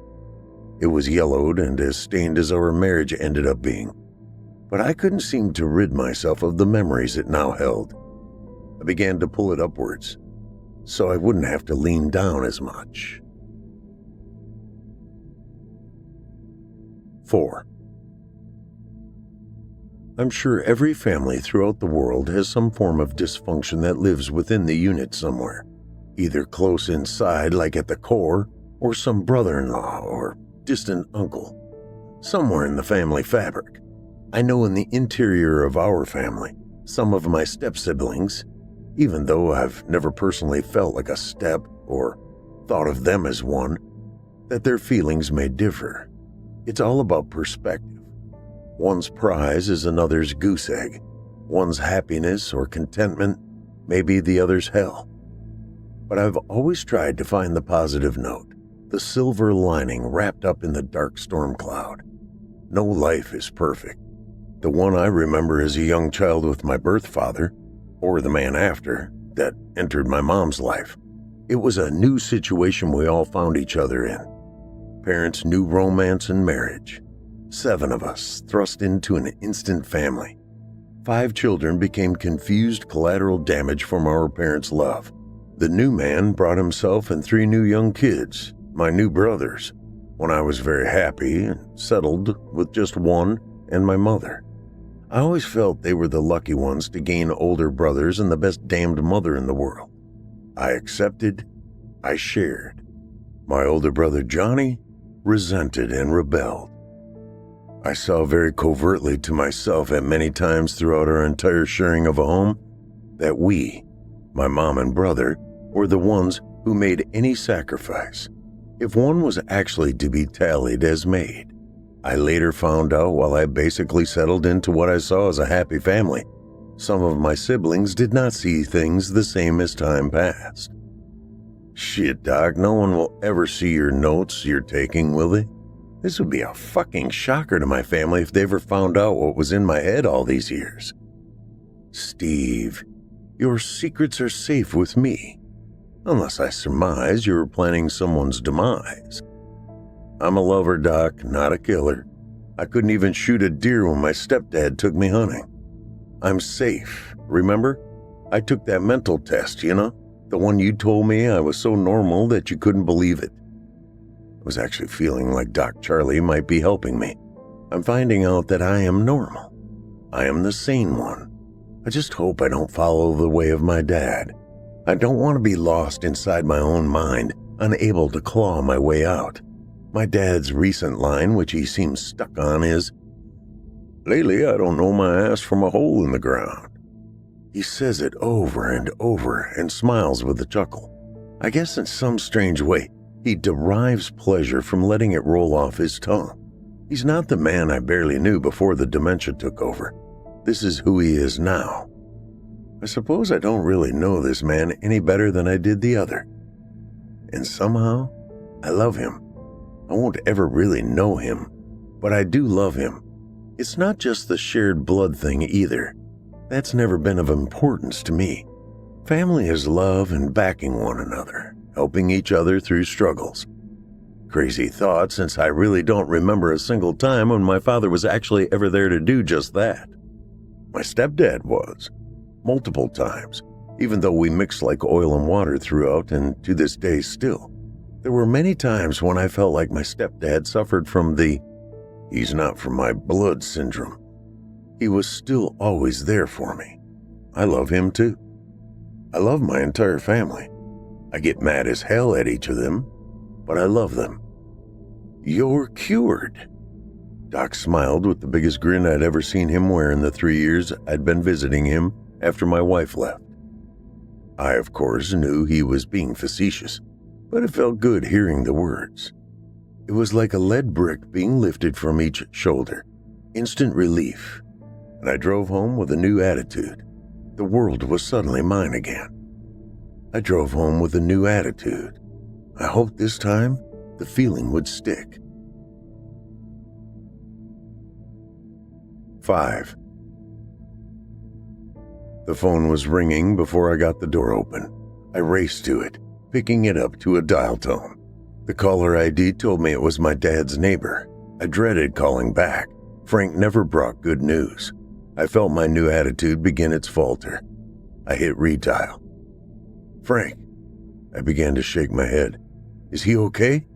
Does he realize what happened to her? It seems the bulldog was gone. Not like she had cleared out her belongings and left. Her body was still there, on the floor. The odor that filled the room reminded me of the venom she'd been capable of delivering. It hung over me as a bad memory. My dad had apparently tripped over her and fell at some point. He had been lying on the floor beside her for hours. He had hollered my name, and hers, until becoming too hoarse to speak. I'll be right there, Frank. Thanks for being the good neighbor you've been. I realized instantly in this time of aging that life truly is very short. One should enjoy the happy moments they are allowed to the very fullest. Those are the moments that seem to fill one's entire world when young and unaware of what time is doing to you in the background, wearing you down slowly, pilfering bits and pieces, minute seconds of time and the blur of all the magnificence happening in the foreground. Now, watching someone else who already enjoyed their time on this world, reaping the nanoseconds of richness and memory-making, begin the process of regressing back to the child we all came from, knowing nothing but what we see in front of us. No benefit of realizing the consequences of what the seasons of life led to. Watching life fade away, but not knowing what to do even if we realize the revolution we were made to endure. We all become ghosts of our past, born to haunt us with memories of the best of times, dangling them in front of us to taunt what we once held and took for granted. Those reflections of our past joy become the poisons that cause our pain as we see the fading of our loved ones. Our stories come to a close, leisurely at first, and then like a speeding train, rushing head-on with its bright light shining with the fury of an attacking mountain lion with no fear, no relent. My mind wouldn't let these thoughts escape as I made my way over to the house that had been lost to them both recently. Taxes, insurance, utilities, nothing had been paid. His wife just decided one day she needn't take care of those things anymore. My dad, unaware of the life nearly stolen from him by negligence. The bulldog never told him, never told me. I had to hear it from the neighbor she called her enemy now that she had been exposed. The loving neighbor that told me just in the nick of time so I could find a way to pay the 3 years of back taxes before the house was taken with all its contents, them thrown to the street. And now as I wrestle with all of this, knowing my father is helpless in the realization his world is very different suddenly, not even knowing why his wife is lying motionless on the floor, not understanding why he had been made to lie beside her for God knows how many hours, wondering what he was supposed to do. All I could think and filter out of this mess of bullshit rushing around my mind was the domineering, all self-knowing bitch was gone.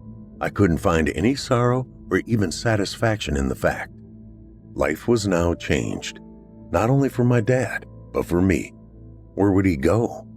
What would I do? I'd never taken care of anyone in the shape he was in. I didn't know what channels to go through all the bureaucracy to get assistance for someone left penniless in this world. The taxes I paid had emptied a good portion of my retirement, the economical collapse having taken most of it to begin with. I suddenly saw the foreshadow of my future. His mirrored mine in some ways. The thought scared me back to the current situation. The house couldn't be sold while the bitch was alive because my father's name was on the title and he wasn't mentally capable of signing if it sold. My name was taken off by the bulldog years before because she got mad at me. I was fucked right alongside my dad. My future every bit as devastated. I'd never be able to retire, and now all I could think of as I pulled into the drive, flashing lights of police and medical care, was he would need to come home with me, at least until I could sort things out. Life exploded in what now felt like a nanosecond, the truth being that this train wreck had been set on its course of destructive mayhem months, if not years, earlier. It was either kept from me, or I chose to ignore it. The blame held no value now. Life would be very different. My ghosts from the past now surrounded me. A man I had feared, a man whom I felt deserted me and our family, only to disappear into several other people's lives throughout his life, was now sitting in my passenger seat with a blank empty stare and the silence of a planet millions of light years away. He would be dependent on me for everything in his life now. As scared as this thought was to me, I couldn't imagine what it was to him. I glanced over, trying to smile with an assuring and pleasant loving facade across my face. In reality, the draw to push the pedal to the floor and then steer into a telephone pole, making both of our lives end without suffering through the rest, took all the self-control I could muster. 6. The whimper grew louder as I lay in bed. The sheets now lay twisted in a ball beside me, my eyes wearily trying to focus on the darkness under the bed. Everything in my recent past was being relived most every night in the form of dreams and nightmares. I never knew when I woke up if life was real in the moment or in the terror of dream world. What did I do so terrible in life, back in my youth-filled magic times, to deserve the outcome I was now living? Was God angry and punishing me? Why, at my ripe old age now, were the monsters under the bed coming back to terrify me? I was supposed to be on my way to retirement and looking forward to my golden years. But here I was, working my ass off during the day. A small apartment I now shared with a man I barely knew, who had been under the thumb of his fourth wife for the last 30 years. She had robbed him of his mental capacity and didn't even have the decency, even though she was several years younger, to stay and finish her goddamn job of taking care of the man she stole from me all those years ago. She should be here, not me. I'm laying in a bed alone because my ex-wife was smart enough to read the writing on the wall. I'm hearing noises and feeling... Fuck, I don't know what I'm feeling. Self-pity? Guilt? Anger? No, it's fear right now. I don't know where my life is going. My doctor told me I was cured. Bullshit. What the hell did he know? How does that make you feel? I know how the hell I feel, Doc. I feel betrayed by life. My good moments haven't stacked up against the shit dealt to me. Wonder if God was even listening. Was this entertainment for him? Like when I turned the channel over to reruns of Cheers to help knock the edge off my day? I suddenly just felt anger beyond belief run through me. What the fuck? If it's a monster under this damned... I hope it rips my head off the moment I see it. You hear me, monster? This is my home. This is my bed. My fucking rules. Show me your face and rip mine off. With that, I plunged my head down quickly below the yellowed lace, which still remained attached to the blanket I'd never been able to remove. Every time I'd tried, I'd stopped. Most all of the pleasant memories I still retained were made either on top of it or underneath it with the woman who now shared another man's bed. I had nothing to care enough to live for anymore. A monster wasn't going to scare me. Hell, I relished the thought of it taking me from this eternity of dilemma. Hanging upside down now from the edge of my bed, I slowly opened my eyes when I'd realized the monster hadn't removed my head as I had challenged. There in the furthest corner of the darkest darkness I had ever seen, I saw them. At first I held no idea who they belonged to. They had to be the devils. But then I realized they didn't hold any violence or cruel hatred within them. The eyes that stared back into mine didn't blink or so much as flicker with movement. No, these eyes held something very different, otherworldly. The two barely visible white circles surrounding a strange pair of reddish-brown irises encircling their black pupils were filled with nothing but question and mystery, with doubt. But all of a sudden they became warm in appearance, heated with a feeling of overwhelm, as if something magical just cut through the darkness. That's when I knew who owned those hard-to-read optical orbs. The pressure valve inside my brain gave a little relief inside as my eyes connected with those begging to see the same relief in mine. They belonged to my father. This was his safe zone, I remembered. He had carried the look of fear, a fear so deep I'd never seen. He had worn the look of a young man who witnessed killing of men who looked scary to American soldiers such as he, who were dropped into their jungles, taken like others from school and girlfriends, best friends and family, dropped into the middle of a quagmire not caused by the young men sent to settle by force. I think something hit him when he looked back into the same eyes filled with emotion. Something clicked, because that scared and petrified gaze from the darkness became beams of hope that he would be saved. My heart warmed and I didn't know why. Tears gushed from my eyes as I dropped down onto the floor with a thud and began to belly crawl towards him. His legs and arms tucked in the fetal position, I moved slowly. "Dad, it's me, Steve. You remember me, don't you? I'm your son." I watched the familiar smile grow across the man's face I never really knew other than the fact he was my father. The familiar gap in his front two teeth showed from the widened smile and became the evidence for me to know who he was.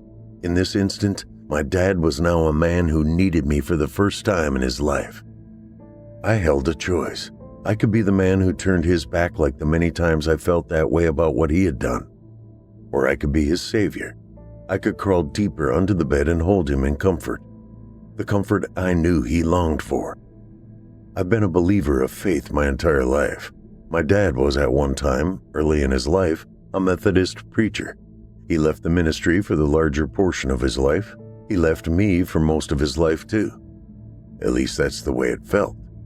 But he came back into ministry after he retired from secular work to become a local pastor in 3 churches not far from where I and my wife and family live. He became a little closer to me and we shared some quality times together, sailing on his yacht on the lake or sharing a men's Bible study together. Sometimes just short, mostly pointless conversations. But this time shared together didn't last very long, a mere drop in the bucket of our lives. Times we were removed from each other crept in at several points. Maybe because I'm more like him than I want to think. Maybe the bulldog was at fault. It didn't matter now. I can't answer those questions, but I know one thing. In the moment we shared within the darkness under the bed was the closest I'd ever felt to him. I was his assurance everything would be all right. He wasn't alone in this new trial. He was now like the son who needed his dad to make things feel right.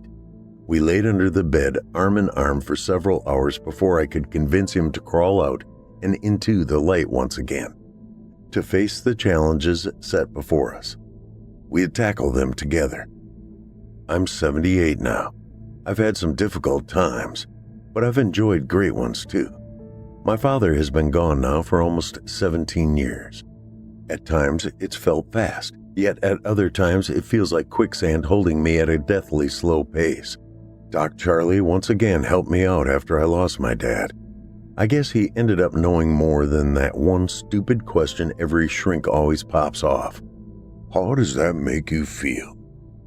Well, now that my time is more than likely my latter days, I find myself crawling under the bed at night when I'm feeling lost and lonely. It's now become my source of comfort like it was my father's. I now realize that in most circumstances, the monsters rarely live under the bed.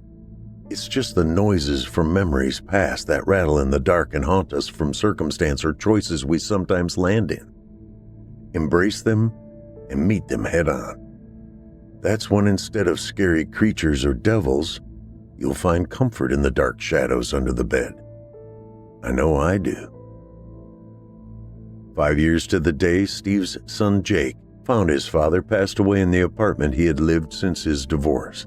Jake and his mother entered the apartment with the police to do a well check after failing to get phone calls returned or answers from knocking on the door. They were about to give up and mark him as a silver alert before Jake peeked underneath the lacy bedspread and into the darkness below. He was curled up in the fetal position, but held a smile frozen across his cold blue lips.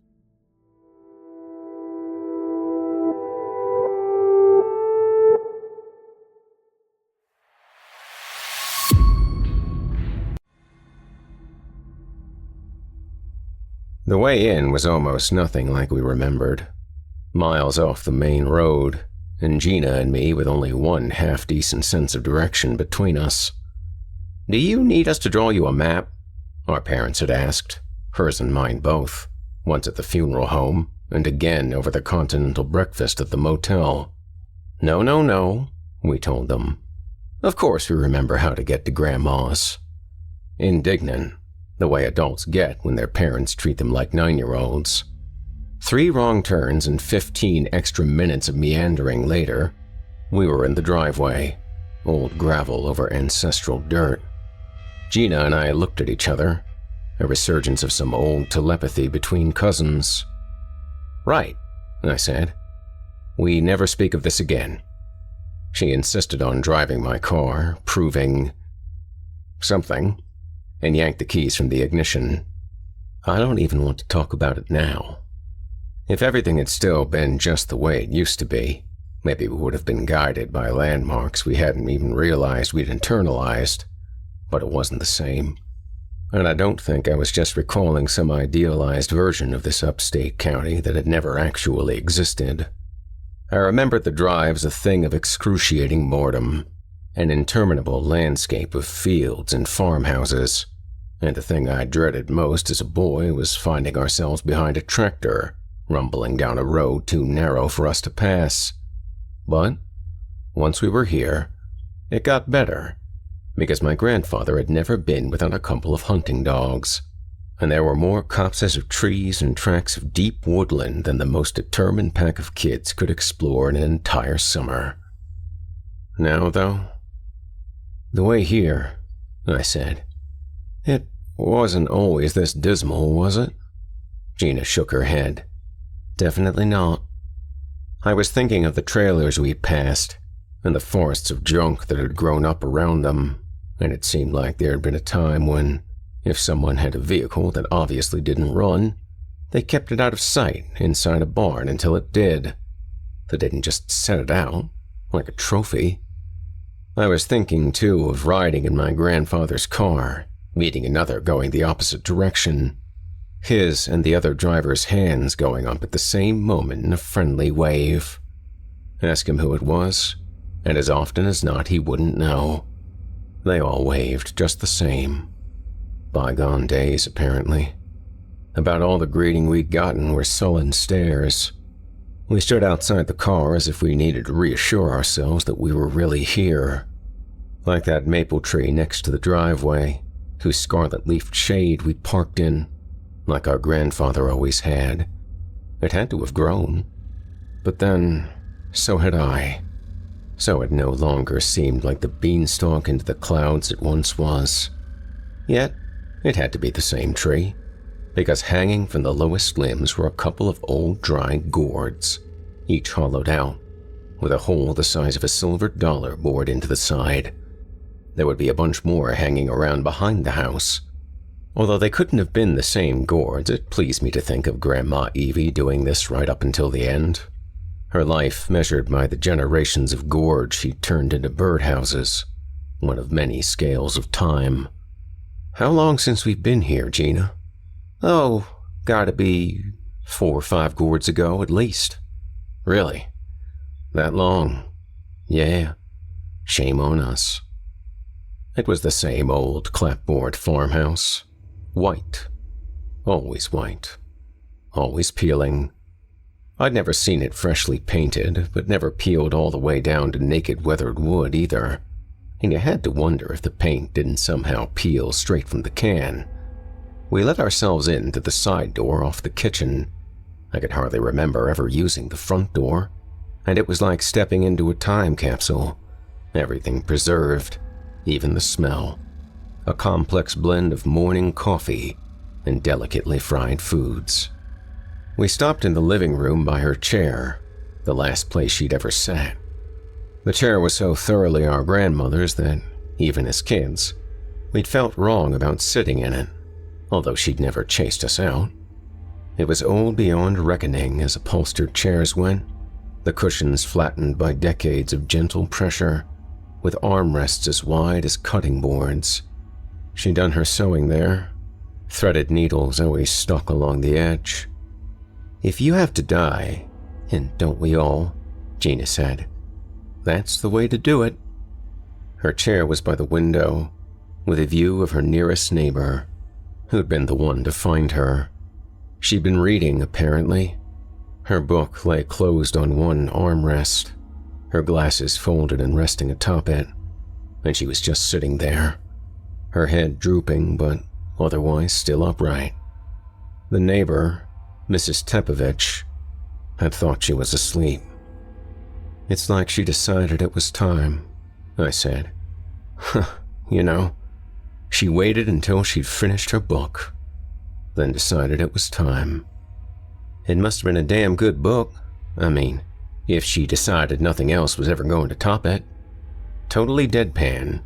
That was Gina. I spewed a time-delayed laugh. "You're going to hell." Then she got serious and knelt by the chair, running her hand along the knobbly old fabric. "What's going to happen to this? Nobody'd want it. There's nobody else in the world it even fits with. It was hers. But to just throw it out." She was right. I couldn't stand the thought of it joining a landfill. Well, maybe Mrs. Tempovich could use it. I peered through the window toward her house. We should go over and say hi, see if there's anything here she'd like. The neighborly feeling seemed as natural here as it would have been foreign back home. The old woman in that distant house. I'd not seen her in more than a decade, but it still felt like I knew her better than any of the 20 or more people within a 5-minute walk of my own door. It was easy to forget.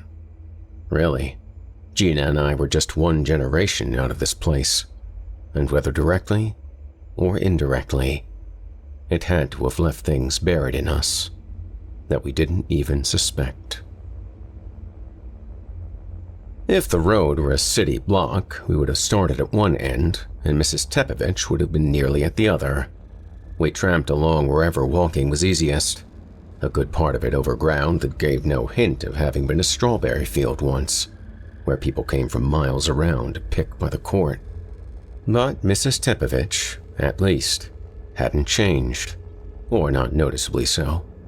She'd seemed old before and was merely older now, less a shock to our systems than we were to hers. Even though she'd seen us as teenagers, she still couldn't believe how we'd grown. And maybe it was just that Gina and I looked like it had been a long time since we'd had sunburns and scabs. Was it a good funeral? She wanted to know. Nobody complained, Gina said. I stopped going to funerals after Dean's.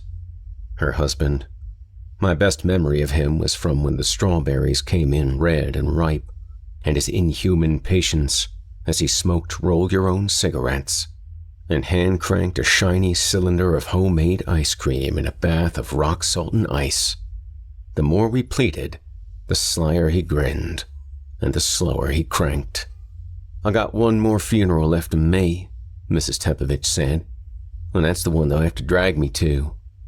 It should have been sad, this little sun-cured widow, with hair like white wool rambling around her house and tending her gardens alone, having just lost her neighbor and friend, a fixture in her life that had been there half a century, one of the last remaining pillars of her past, now gone. It should have been sad, but it wasn't. Her eyes were too bright, too expectant, and it made me feel better than I had since I'd gotten the news days ago. This was what Grandma Evie was like, right up to the end. How do you justify mourning a thing like that? It should have been celebrated, But no, she'd gotten the usual dirge-like send-off, and I was tempted to think she would have hated it. "So you've come to sort out the house?" Mrs. Tepovich said. "Only before our parents do the real job," Gina told her.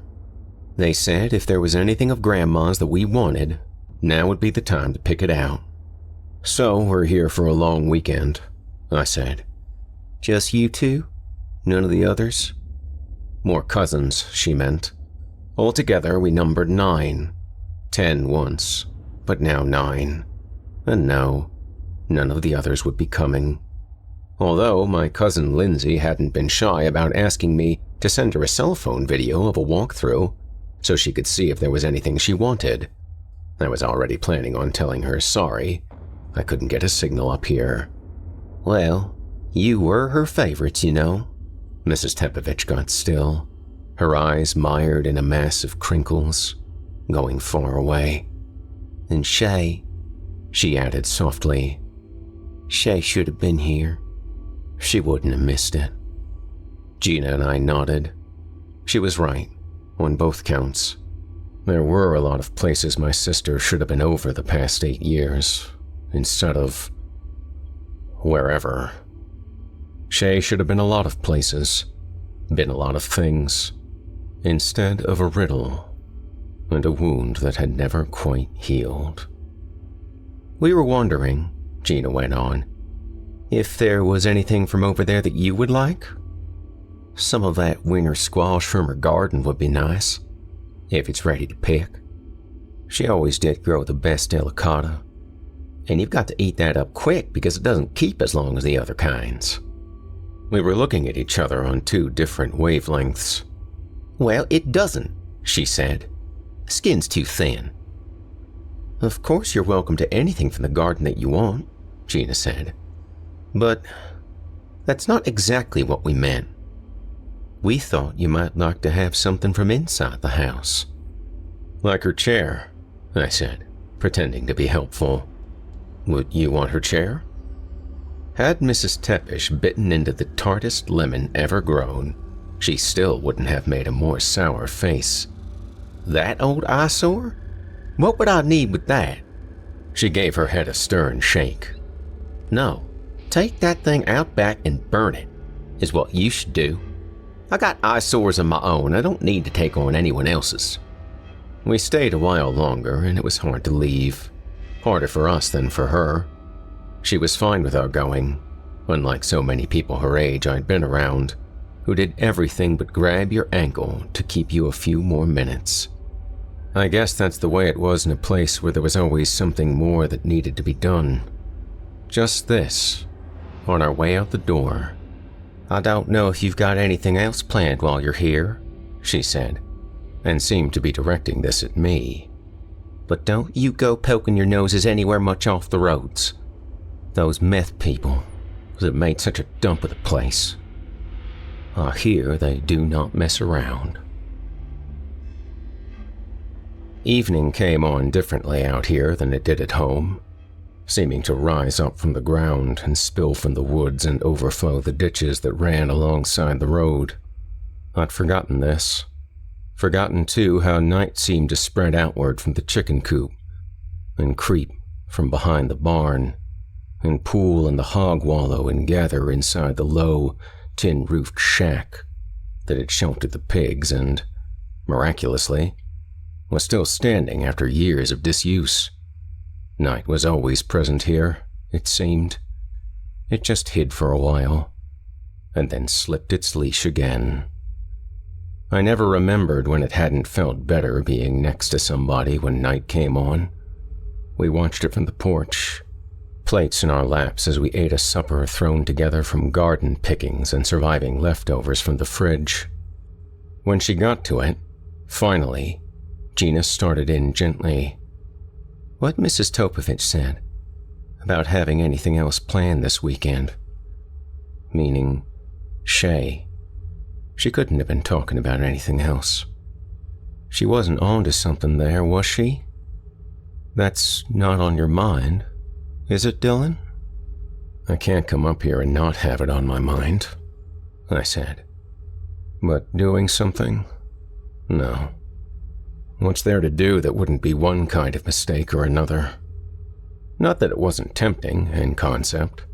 Find some reprobate and put the squeeze on, and if he didn't know anything, which he almost certainly wouldn't, then have him point to someone who might.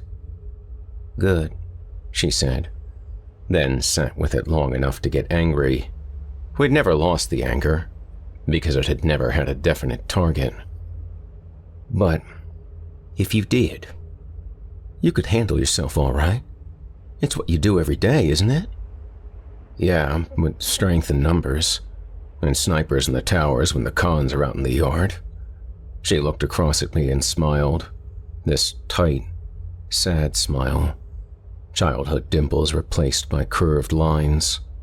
Her hair was as light as it used to get during summers, but helped by a bottle now, I suspected, and her face narrower, her cheeks thinner.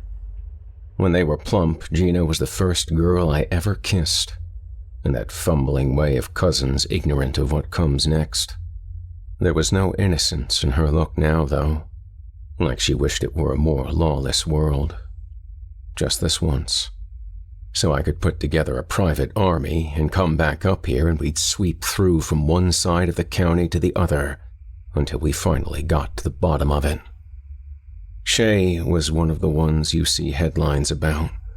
If something about their disappearance catches the news editor's eyes, missing girl last seen Monday night. Family of missing college student make tearful appeal. Like that. Until a search team gets lucky or some jogger's dog stands in a patch of weeds and won't stop barking. Except we'd never had even that much resolution. She was one of the ones who never turned up. The sweetest girl you could ever hope to meet. At 19, still visiting her grandmother, like a Red Riding Hood who trusted that all the wolves were gone. And this was all that was found. A single, bloodied scrap of a blouse, hanging from the brambles about half a mile from where our mother had grown up. The rest of her, I'd always feared was at the bottom of a mine shaft, or sunk waded into the muck of a pond, or in a grave so deep in the woods there was no chance of finding her now. I'd had 3 tours of duty to erode my confidence about any innate sense of decency in the human race. And if that weren't enough, signing on with the Department of Corrections had finished off the rest. For Shay, I'd always feared the worst in too much detail, because I knew too well what people were capable of. Even the good guys. Even myself. We made little progress that first evening, getting lost in a detour into some photo albums.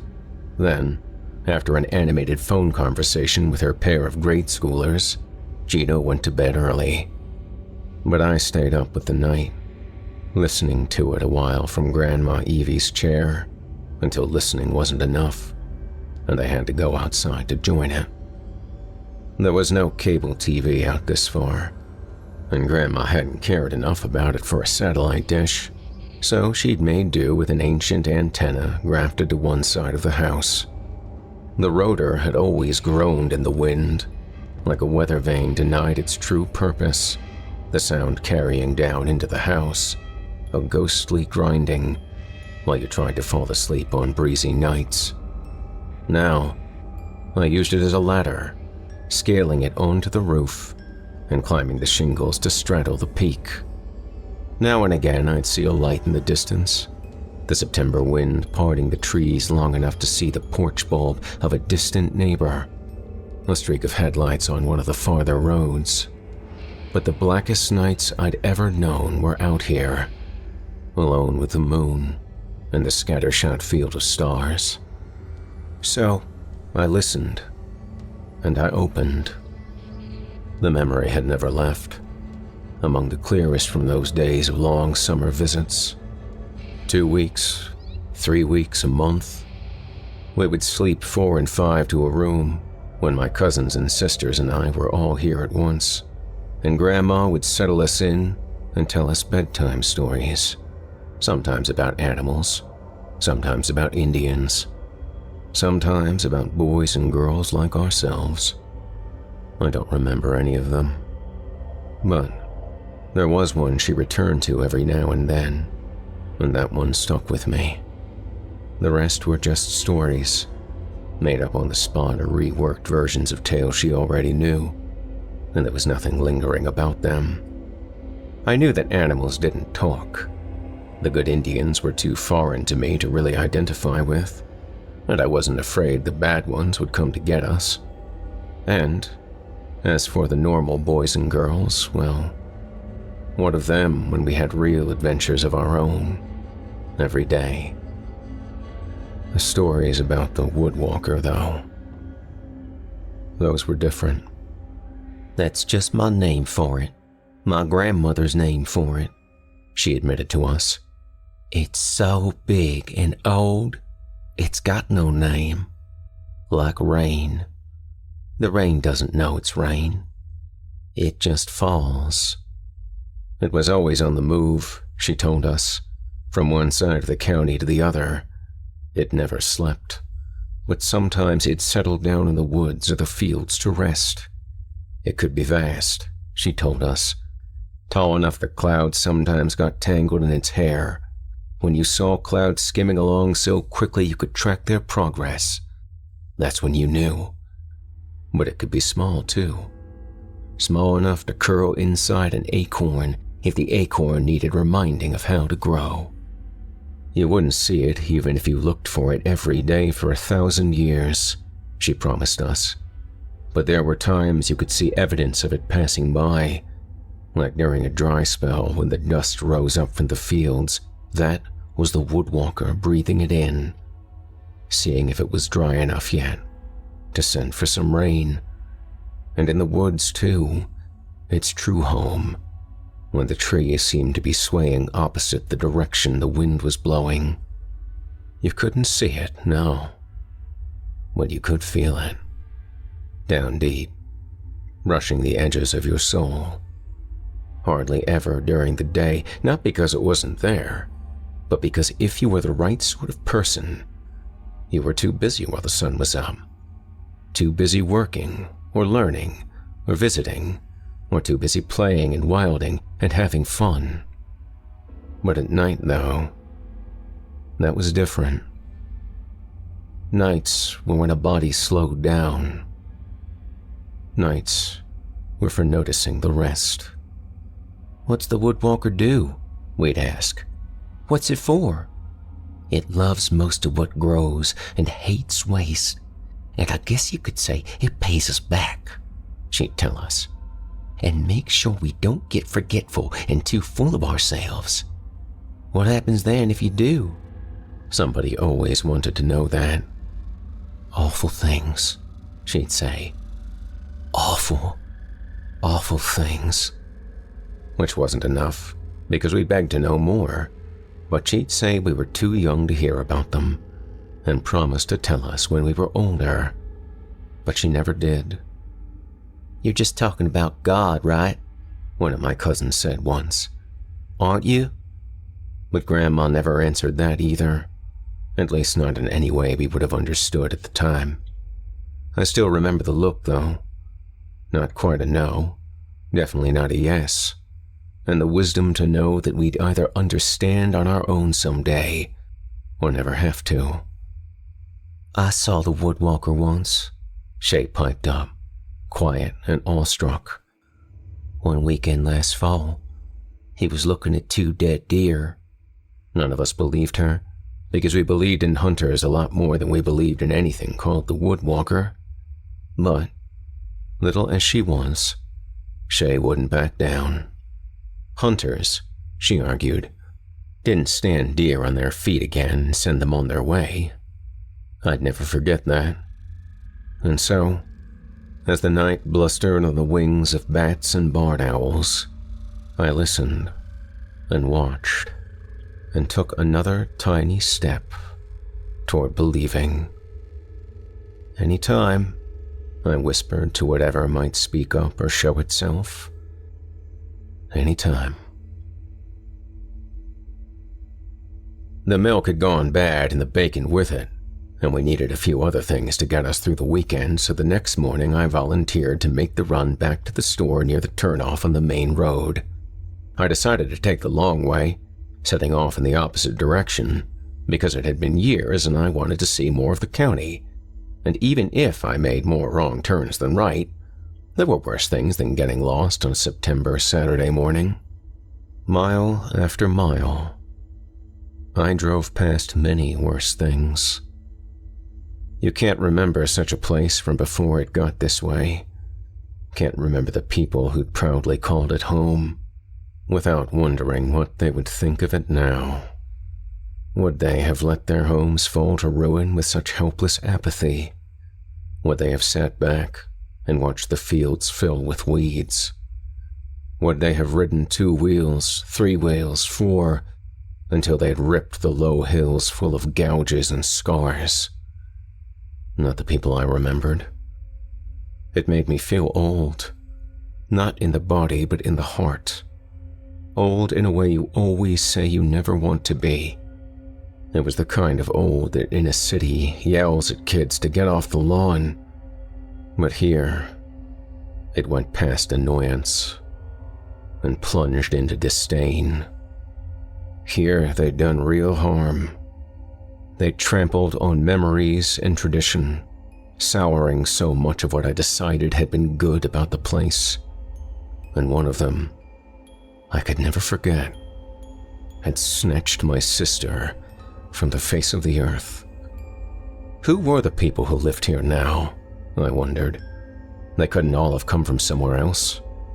Most, I imagined, had been raised here and never left, which made their neglect even more egregious. But the worst of it was in the west of the county, where the coal once was. The underground mines had been tapped out when we were children, and while that's when I'd first heard of the term strip mining, I hadn't known what it meant, either as a process or its consequences. It was plain enough now, though. All the near-surface coal gone too, and silent wastelands left in its wake. Horizon-wide lacerations of barren land, pocked with mounds of topsoil, the ground still so acidic that nothing wanted to grow there, no matter how urgently the woodwalker might remind the seeds what to do. It was the wrong frame of mind to have gotten in before circling back to the store. I left my sunglasses on inside, the same way I'd wear them on cloudy days while watching the inmates in the yard, and for the same reasons too, as armor, something to protect us both, because there was no good to come from locking eyes, from letting some people see what you think of their choices and what they'd thrown away. The place was crowded with Saturday morning shoppers, and there was no missing the sickness here. Those meth people that had made such a dump of the place. I hear they don't mess around, Mrs. Tepovich had said. And for that matter, neither did the meth. I knew the look. Some of the inmates still had it when they transferred from local lockups to hard time. And while it wasn't on every face in the market, it was on more than enough to make me fear it was only going to get worse here. A body half covered with leprosy doesn't have a lot of hope for the rest of it. The worst of them had been obviously using for years, their faces scabbed and their bones filed sharp. With teeth like crumbling gravel, they looked like they'd been sipping tonics of sulfuric acid, and it was eating through from the inside. The rest of them, as jumpy and watchful as rats, would get there. All they needed to know about tomorrow was written in the skins of their neighbors. It had an unexpected leveling effect. From what I remembered of when we visited as children, the men nearly always died first here, often by a wide margin. They might go along fine for decades, as tough as buzzards in the desert, but then something caught up with them, and they fell hard. They'd gone into the mines and come out with black spots on their lungs, where they'd broken their backs slowly, one sunrise to sunset day at a time, or had stubbornly ignored some small symptom for 10 years too many. The women, though, cured like leather and carried on without them. It was something you could count on. No longer. The race to the grave looked like anybody's to win. When I got back to the house, I discovered we had a visitor. A surprise since there was no car in the drive. As I came in through the kitchen, Gina, over his shoulder, gave me a "where were you all this time" look that she could have stolen from my ex. They were sitting at the kitchen table with empty coffee mugs, and Gina looked like the statute of limitations on her patience had expired 20 minutes earlier. I couldn't place him, but whoever he was, he probably hadn't had the same fierce black beard, lantern jaw, and giant belly when we were kids. "You remember Ray Sinclair?" she said, then jabbed her finger at the door, and it came back in a rush. Mrs. Tepovich's great-nephew. He used to come over and play with us on those rare days that weren't already taken up with chores, and he'd been a good guide through the woods. Knew where to find all the wild berries at their peak of ripeness, and the best secluded swimming holes where the creeks widened. We shook hands, and it was like trying to grip a baseball glove. "I was dropping off some venison off at Aunt Paul's. She told me you two were over here," he said. "My condolences on Evie." Aunt Paul thought the world of her. I put away the milk and bacon and the rest, while Gina excused herself and slipped past, keeping an overdue appointment with some room or closet, as Ray and I cleared the obligatory small talk. "What have you got your eye on?" he asked then. "For keepsake, I mean." "Oh, I don't know yet," I said. "Maybe my granddad's shotgun, if it turns up." "You do much hunting?" "Not since he used to take me out. And after I got back from the army, let's just say I wasn't any too eager to aim at something alive and pull the trigger again. I done fine with my qualifications for the job, although that was just targets, nothing that screamed and bled and tried to belly crawl away. But I'm thinking if I had an old gun that I had some history with, maybe." I shrugged. "I guess I could have asked for it after Granddad died, but it wouldn't have seemed right. Not that Grandma went hunting, but left alone out here, she needed it more than I did." He nodded. "Especially after your sister." I looked at him without being obvious about it, then realized I hadn't taken off my sunglasses yet, just like at the market. Could have been you, I thought. No reason to think so, but when a killing is never solved, a body never found, it can't not cross your mind when you look at some people, the ones with proximity and access and history, the ones you really don't know anything about anymore. If Ray had known where to find berries, he'd know where to bury a girl. "Especially then," I said. "Did I say something wrong?" he asked. "My apologies if I did." He sounded sincere, but I'd been hearing sincere for years. "No, boss, I don't know who hid that shank in my bunk. Not me, boss. I didn't have nothing to do with that bag of pruno." They were all sincere down to the rot at their core. The other COs had warned me early on. There'll come a time when you look at everybody like they're guilty of something. I'd refused to believe this. No, I know how to leave work at work. Now, it was me telling the new COs the same thing. I took off the shades. "You didn't say anything wrong. A thing like that, you never really get over it. Time doesn't heal the wounds. It just thickens up the scars." I moved to the screen door and looked outside, smelled the autumn day, a golden scent of sun-warmed leaves. "It's not like it used to be around here, is it?" He shrugged. "Where is?" I had him follow me outside and turned my face to the sun, shutting my eyes and just listening, thinking that it, at least, sounded the way it had, that expansive, quiet sound of birds, and wide open spaces. When I was at the market, I would have needed at least 2 hands to count the people I'd be willing to bet will be dead in 5 years, I said. How'd this get started? Ray eyed me hard. I knew it even with my eyes closed. I'd felt it as sure as if he'd poked me with 2 fingers. When I opened my eyes, he looked exactly like I knew he would. You're some kind of narc now, aren't you, Dylan? He said. Corrections officer. I don't put anybody in prison, I just try to keep the peace once they're there. He stuffed his hands in his pockets and rocked back and forth, his gaze on far distances. Well, the way anything starts, I guess. Little at a time. It's a space issue mostly. Space, privacy. Got plenty of both here. And time. Got plenty of that too. His great-uncle hadn't, not to my recollection. Mr. Tepovich had always had just enough time, barely, to do what needed doing, the same as my grandfather. I wondered where all that time had come from. How many meth labs are there around here, I wonder? I said. I couldn't tell you anything. All I know is what I hear, and I don't hear much. Can't help you, boss. I don't know nothing about that.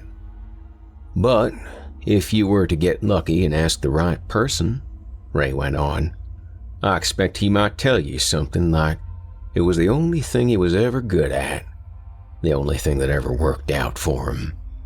The trees murmured, and the leaves whisked against the birdhouse gourds. He might even take the position that it's a blessed endeavor. I hadn't expected this. Blessed. By who? His hesitation here, his uncertainty, looked like the first genuine expression since we'd started down this path. Powers that be, I guess. Not government. Not those kinds of powers. Something higher. He tipped his head back, jammed his big jaw and bristly beard forward, scowling at the sky. Say there's a place in the woods, deep, where nobody's likely to go by accident.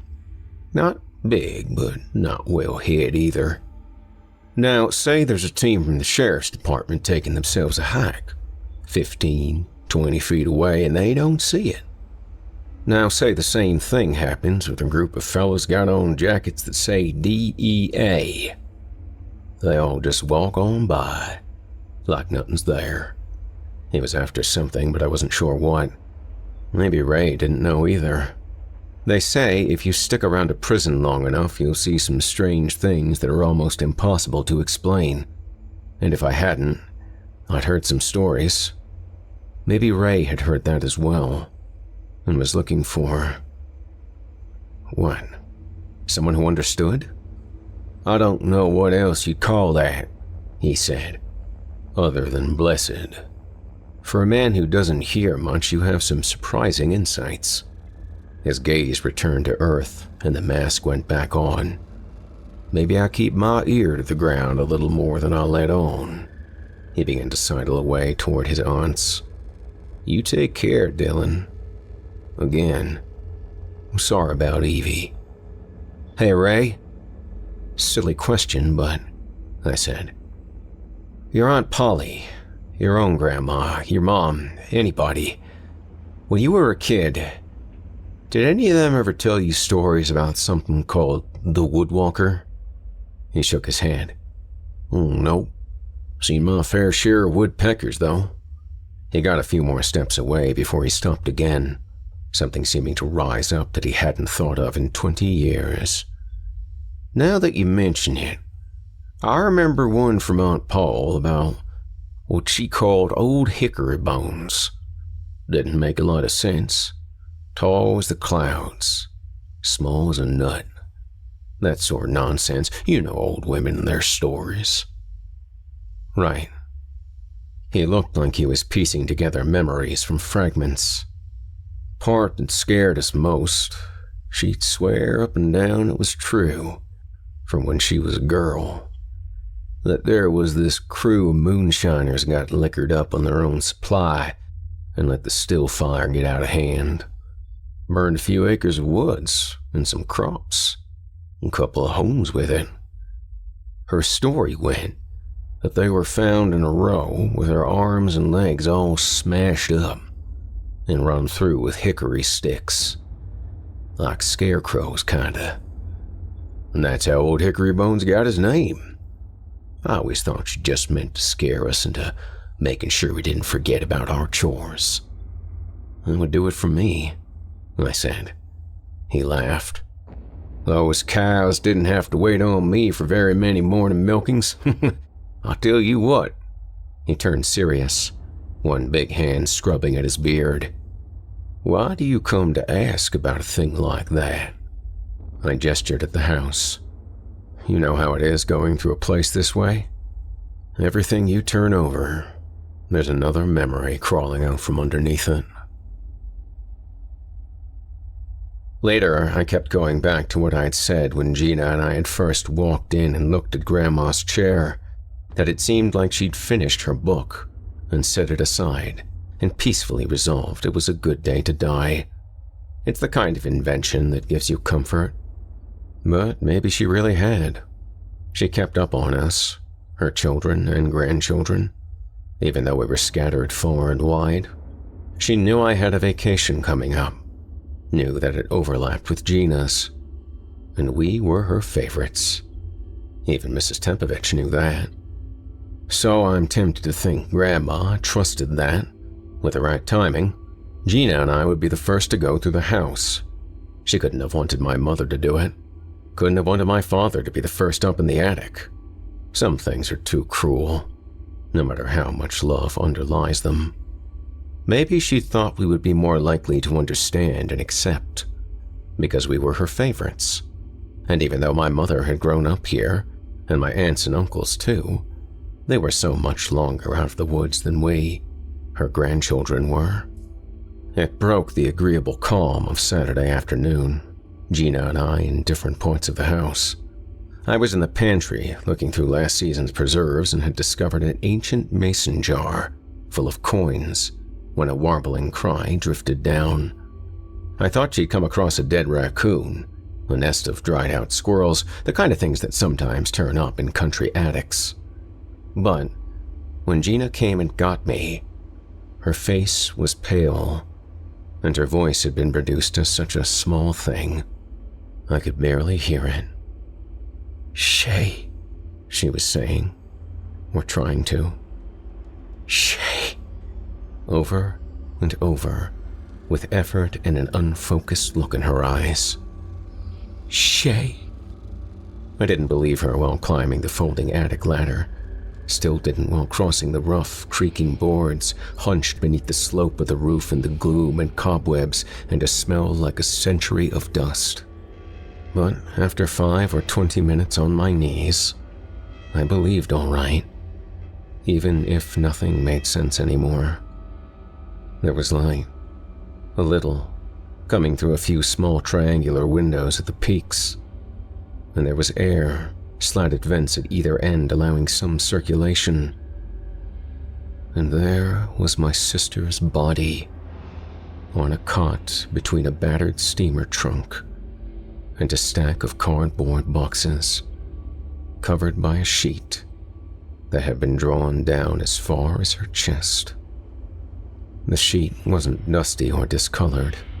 It was clean, white, recently laundered. 8 years of washing her dead granddaughter's sheets. My head had trouble grasping that, and my heart just wanted to stop. Gradually it dawned on me. With Shay 8 years dead, we shouldn't have been able to recognize her. At best, she would have mummified in the dry heat, shriveled into a husk.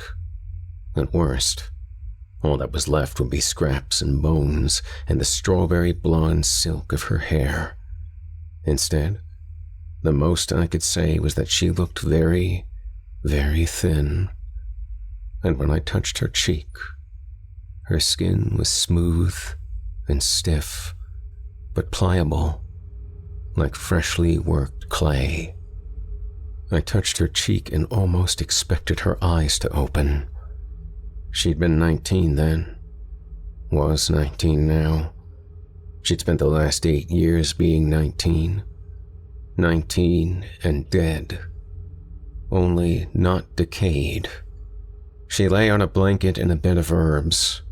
They were beneath her, alongside her. Sprigs and bundles had been stuffed inside the strips of another sheet that had been loosely wound around her like a shroud. The scent of them, a pungent and spicy smell of fields and trees, settled in my nose. "Do you think Grandma did this?"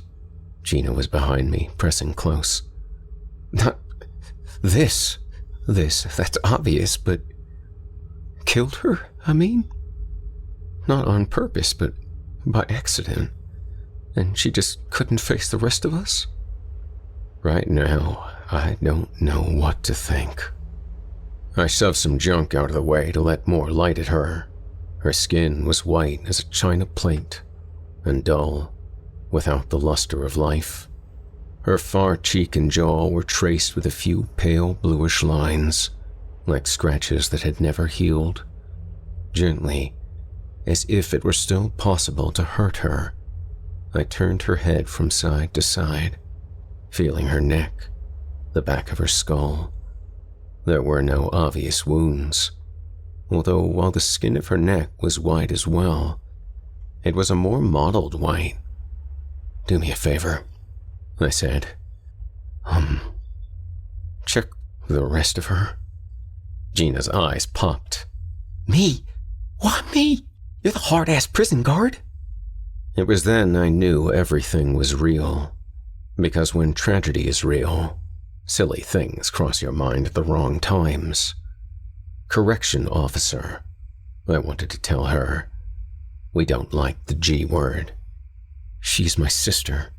She's still a teenager," I said instead. I shouldn't be.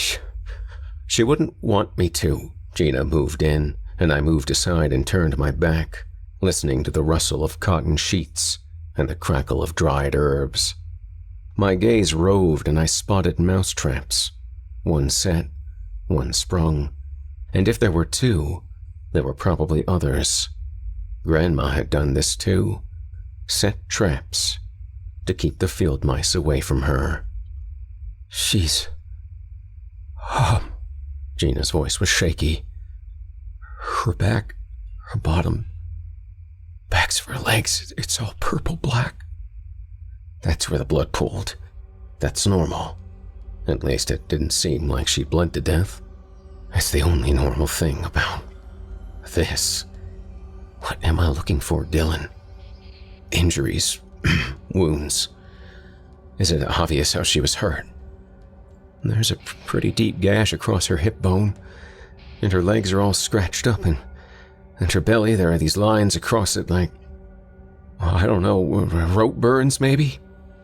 Everything in me tightened. Was she assaulted? Her privates. "They look okay to me." "All right. Cover her up decent again." I inspected Shay's hands and fingertips. A few of her nails were ragged with traces of dirt. Her toenails were mismatched, clean on one foot, the other with the same rims of dirt, as if she'd lost a shoe somewhere between life and death. Grandma had cleaned her up, that was plain to see, but hadn't scraped too deeply with the tip of the nail file. Maybe it just came down to how well she could see. I returned to Shay's neck, the modeling there. Connect the dots and you could call it lines. If her skin weren't so ashen, it might look worse, ringed with livid bruises. If I had to guess, I'd say she was strangled, I told Gina. And maybe not just her throat, but around the middle too. Someone treating her like a python treats prey, wrapping and squeezing until it can't breathe. We tucked her in again and covered her the rest of the way to keep off the dust and let her return to her long, strange sleep. "What do you want to do?" Gina said, and when I didn't answer, "The kindest thing we could do is bury her ourselves. Let it be our secret. Nobody else has to know." what good would it do if they did? For the first minute or two, that sounded good. Until it didn't. You don't think Grandma knew that too? It's not that she couldn't have. If she was strong enough to work the soil in her garden and to get Shay up the ladder, then she was strong enough to dig a grave. And there's not one time in the last 8 years I heard her say anything that made me think her mind was off track. You? Gina shook her head. No. Then she was keeping Shay up here for a reason. We backed off toward the ladder because another night, another day wasn't going to do Shay any harm.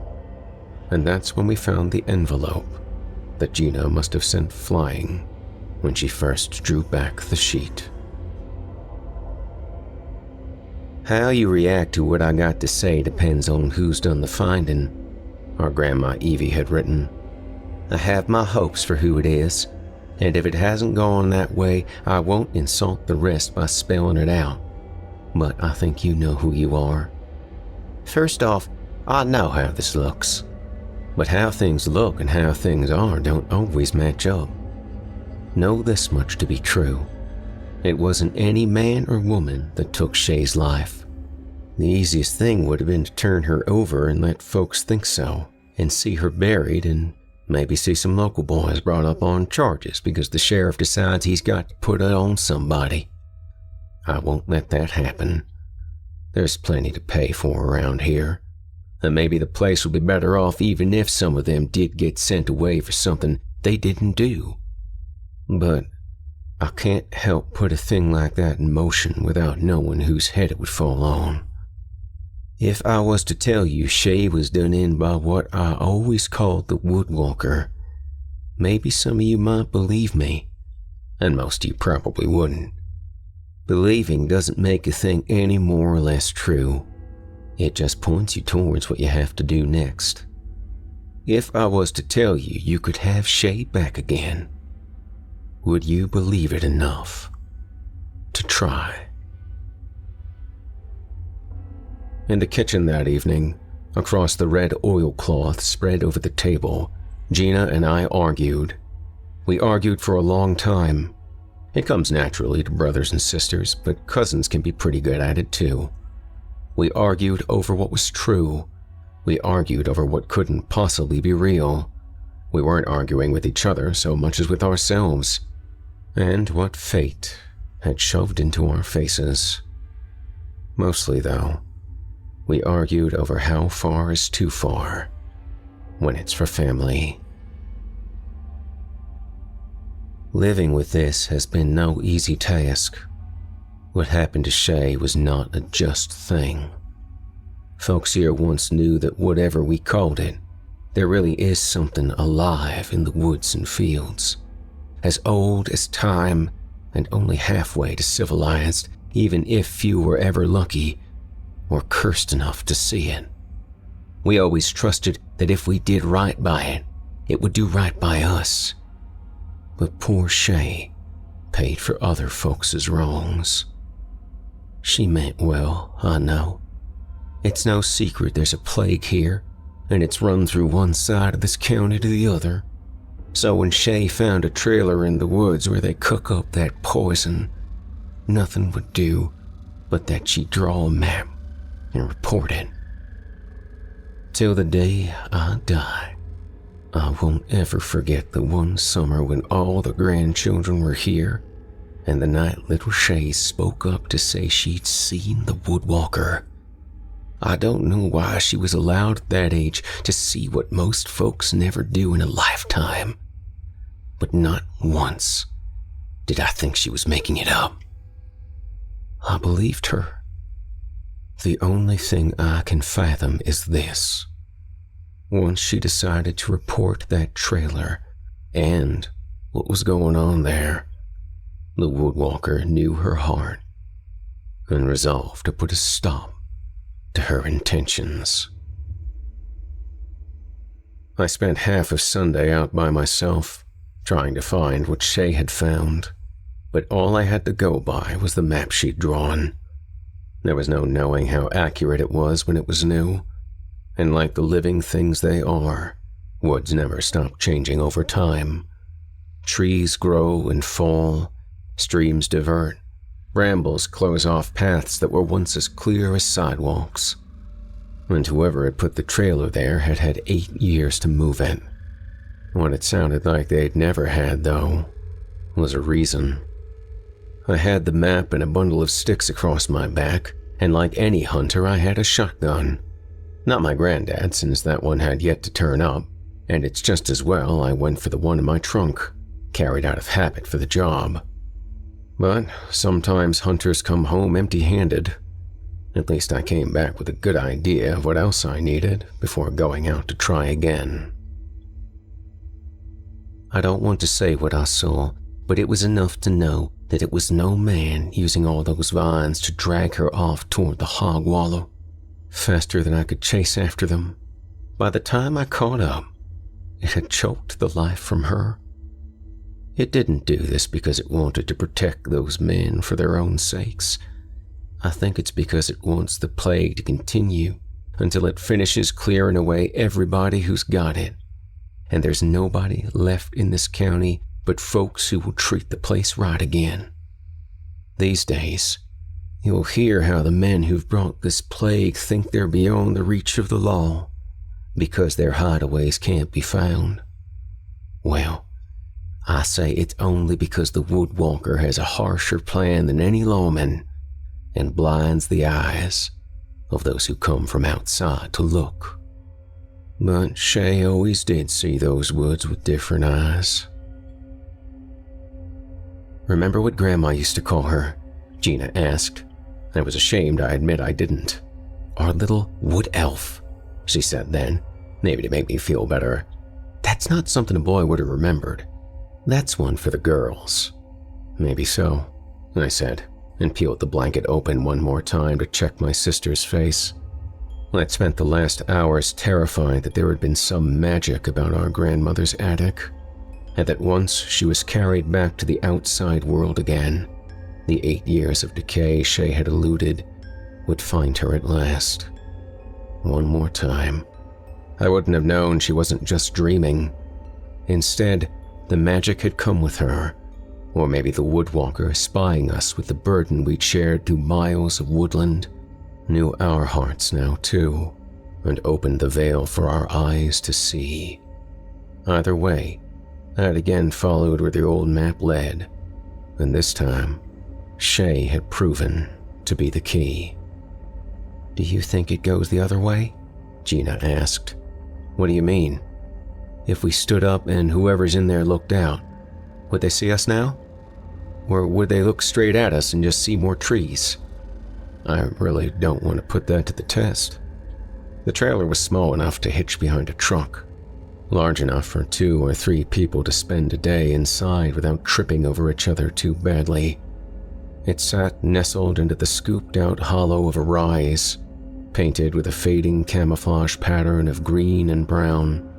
At one time, its keepers had strung nets of nylon mesh over and around it, to weave with branches and vines. But it looked like it had been a long time since they'd bothered, and they were sagging here, collapsed there. It had a generator for electricity, propane for gas. From the trailer's roof jutted a couple of pipes that had, ever since we'd come upon it, been venting steam that had long since discouraged anything from growing too close to it. Eventually, the steam stopped, and a few minutes later came the sound of locks from the other side of the trailer door. It swung open, and out stepped 2 men. They took a few steps away before they stripped off the gas masks they'd been wearing and let them dangle as they seemed glad to breathe the cool autumn air. I whispered for Gina to stay put, stay low, then stepped out from our hiding place and went striding toward the clearing in between. And maybe it did take the pair of them longer to notice than it should have. They each wore a pistol at the hip, what seemed to lack the instinct to go for them, and the trees shuddered high overhead, even though I couldn't feel or hear a breeze. "Hi, Ray," I called, leveling the shotgun at them from the waist. "Dylan," he said, with a tone of weary disgust. "And here I believed you when you said you weren't no narc." For a while, I'd been wondering if he'd simply dropped by while visiting his great aunt, and Shay had suspected him for what he was and followed him here, righteous and foolhardy thing that she could be. I glanced at the gangly, buzz-cut fellow at his side. "Who's that you're with?" "Him? Andy Ellerby." "Any more still inside?" Ray's fearsome beard seemed to flare. "You probably know as well as I do cooking is a two-man job at most." He scuffed at the ground. "Come on, Dylan. Your roots are here. You don't do this. What say we see what we can work out, huh?" I looked at his partner. Like Ray, the edge of his face and the top of his forehead were red-rimmed with a gas mask it pressed tight, and he gave me a sullen glare. "Andy Ellerby. Did I know you when we were kids?" He turned his head to spit. "What's the matter if you did or you didn't, if you can't remember my name?" "Good," I said. "That makes this much a little easier." I snapped the riot gun to my shoulder and found that, when something mattered this much, I could again aim at something alive and pull the trigger. The range was enough for the 12-gauge load to spread out into a pattern as wide as a pie tin. Andy took it in the chest and it flung him back against the trailer so hard he left a dent.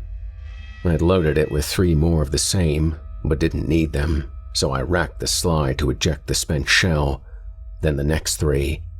Ray looked confused as the unfired shells hit the forest floor, and his hand got twitchy as he remembered the holster on his belt. But by then I was at the 5th load, and put it just beneath his breastbone, where his belly started to slope. He looked up at me from the ground, trying to breathe with a reedy wheeze, groping where I'd shot him, and not comprehending his clean, unbloodied hands. "Beanbag round," I told him. "We use them for riot control. You can't just massacre a bunch of guys with homemade knives, even if they are a pack of savages." I knelt beside him and plucked the pistol from his belt before he remembered it, tossed it aside. Behind me, Gina had crept out of hiding with her arms wrapped around herself, peering at us with the most awful combination of hope and dread I'd ever seen. "I know you didn't mean to, and I know you don't even know you did it. But you're still the reason my little sister never got to turn 20. I sighed, and tipped my head a moment to look at the dimming sky and listen to the sound of every living thing, seen and unseen. Well, maybe next year. I drew the hunting knife from my belt while he gasped, called for Gina to bring me the bundle of hickory sticks that my grandmother must have sharpened years ago, and the mallet with a cast-iron head taken down from the barn wall. It would have been easier with Granddad's chainsaw, but some things shouldn't come easy, and there are times the old ways are still best. I patted Ray's shoulder and remembered the stocky boy who'd taken us to the fattest tadpoles we'd ever seen, the juiciest berries we'd ever tasted. For what it's worth, I really was hoping it wouldn't be you coming out that door. If the family is to have Shay back again, there's some things that need doing, and I'll warn you, they're ugly business.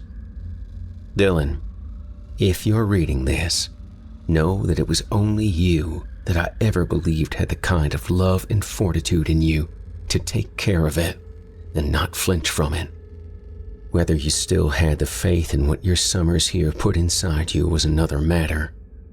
I figured that was a bridge we'd cross when it was time.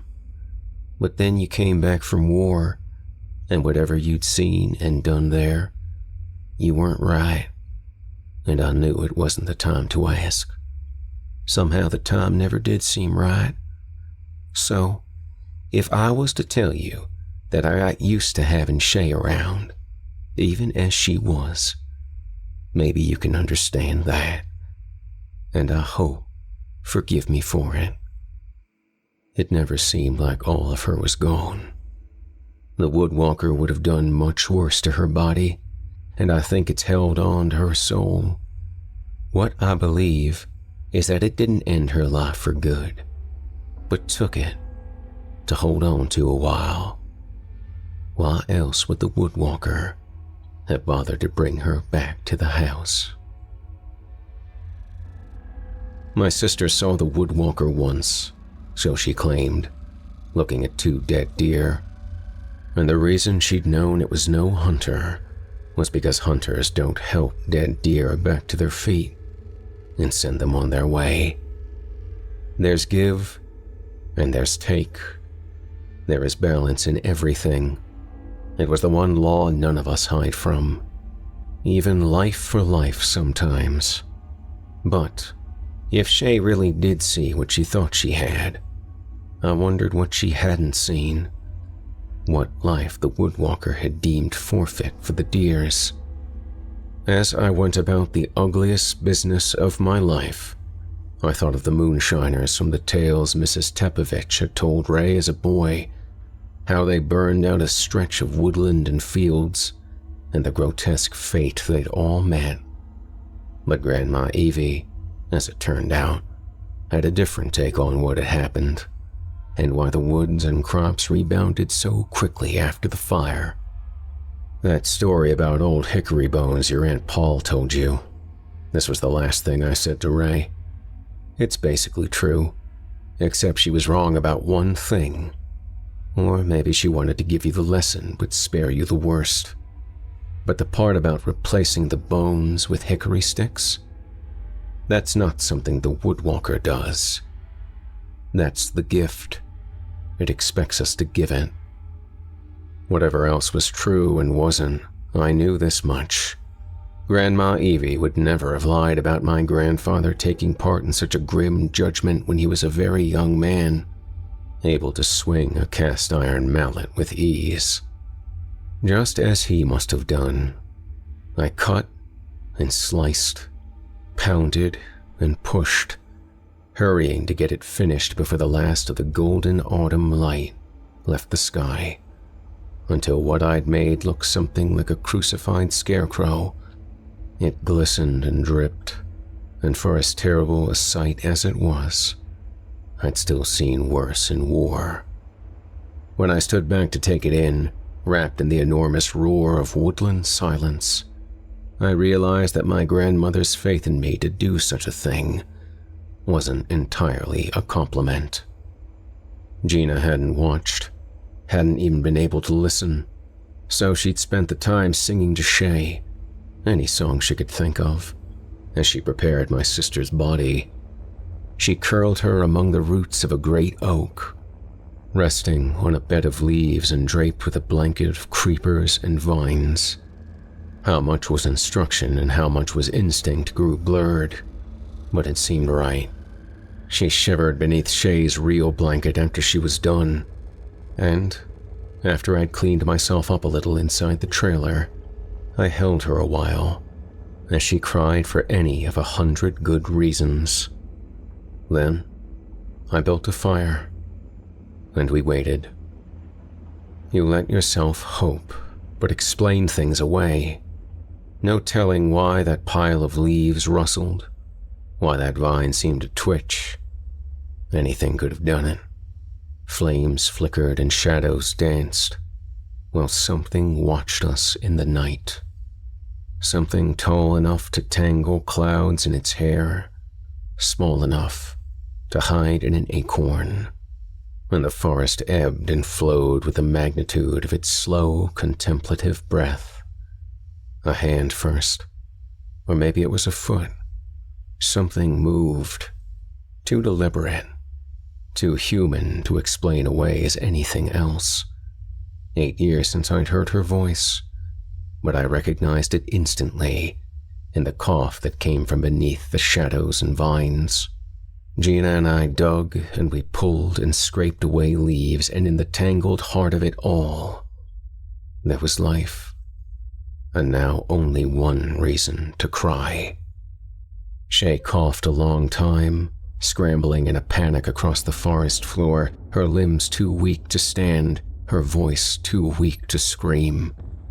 And I wondered if she was back at that moment 8 years gone. reliving what it was like to die. We held her until I hoped she thought it was just another dream. I cupped her face, her cheeks still cold, but the fire gave them a flush of life. "Do you know me?" Her voice was a dry rasp. "You look like my brother, only older." She had so painfully much to learn. I wondered if the kindest thing wouldn't be to keep her at the house until we taught each other everything about where we'd been the last 8 years. And the one thing I hadn't considered until now was what if she wasn't right, in ways we could never fix, in ways beyond wrong. And it seemed like the best thing for everybody would be to send her back again. For now, though, I had too much to learn myself. "Take her back to the house," I told Gina. "I'll catch up when I can." They both looked at me like I was sending them out amongst the wolves. But somebody, somewhere, was expecting what had just been cooked up in the trailer. And tell them not to put the place up for sale. I'll need it myself.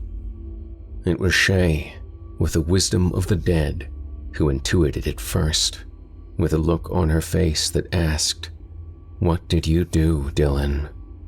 What did you do?"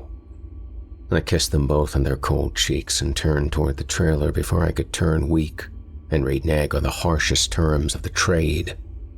Because there's give and there's take. There are balances to be kept. And there's a time in everyone's life when we realize we've become what we hate the most. I was the bringer of plague now. There could be no other way. And though I knew it would be a blessed endeavor, they still couldn't die fast enough.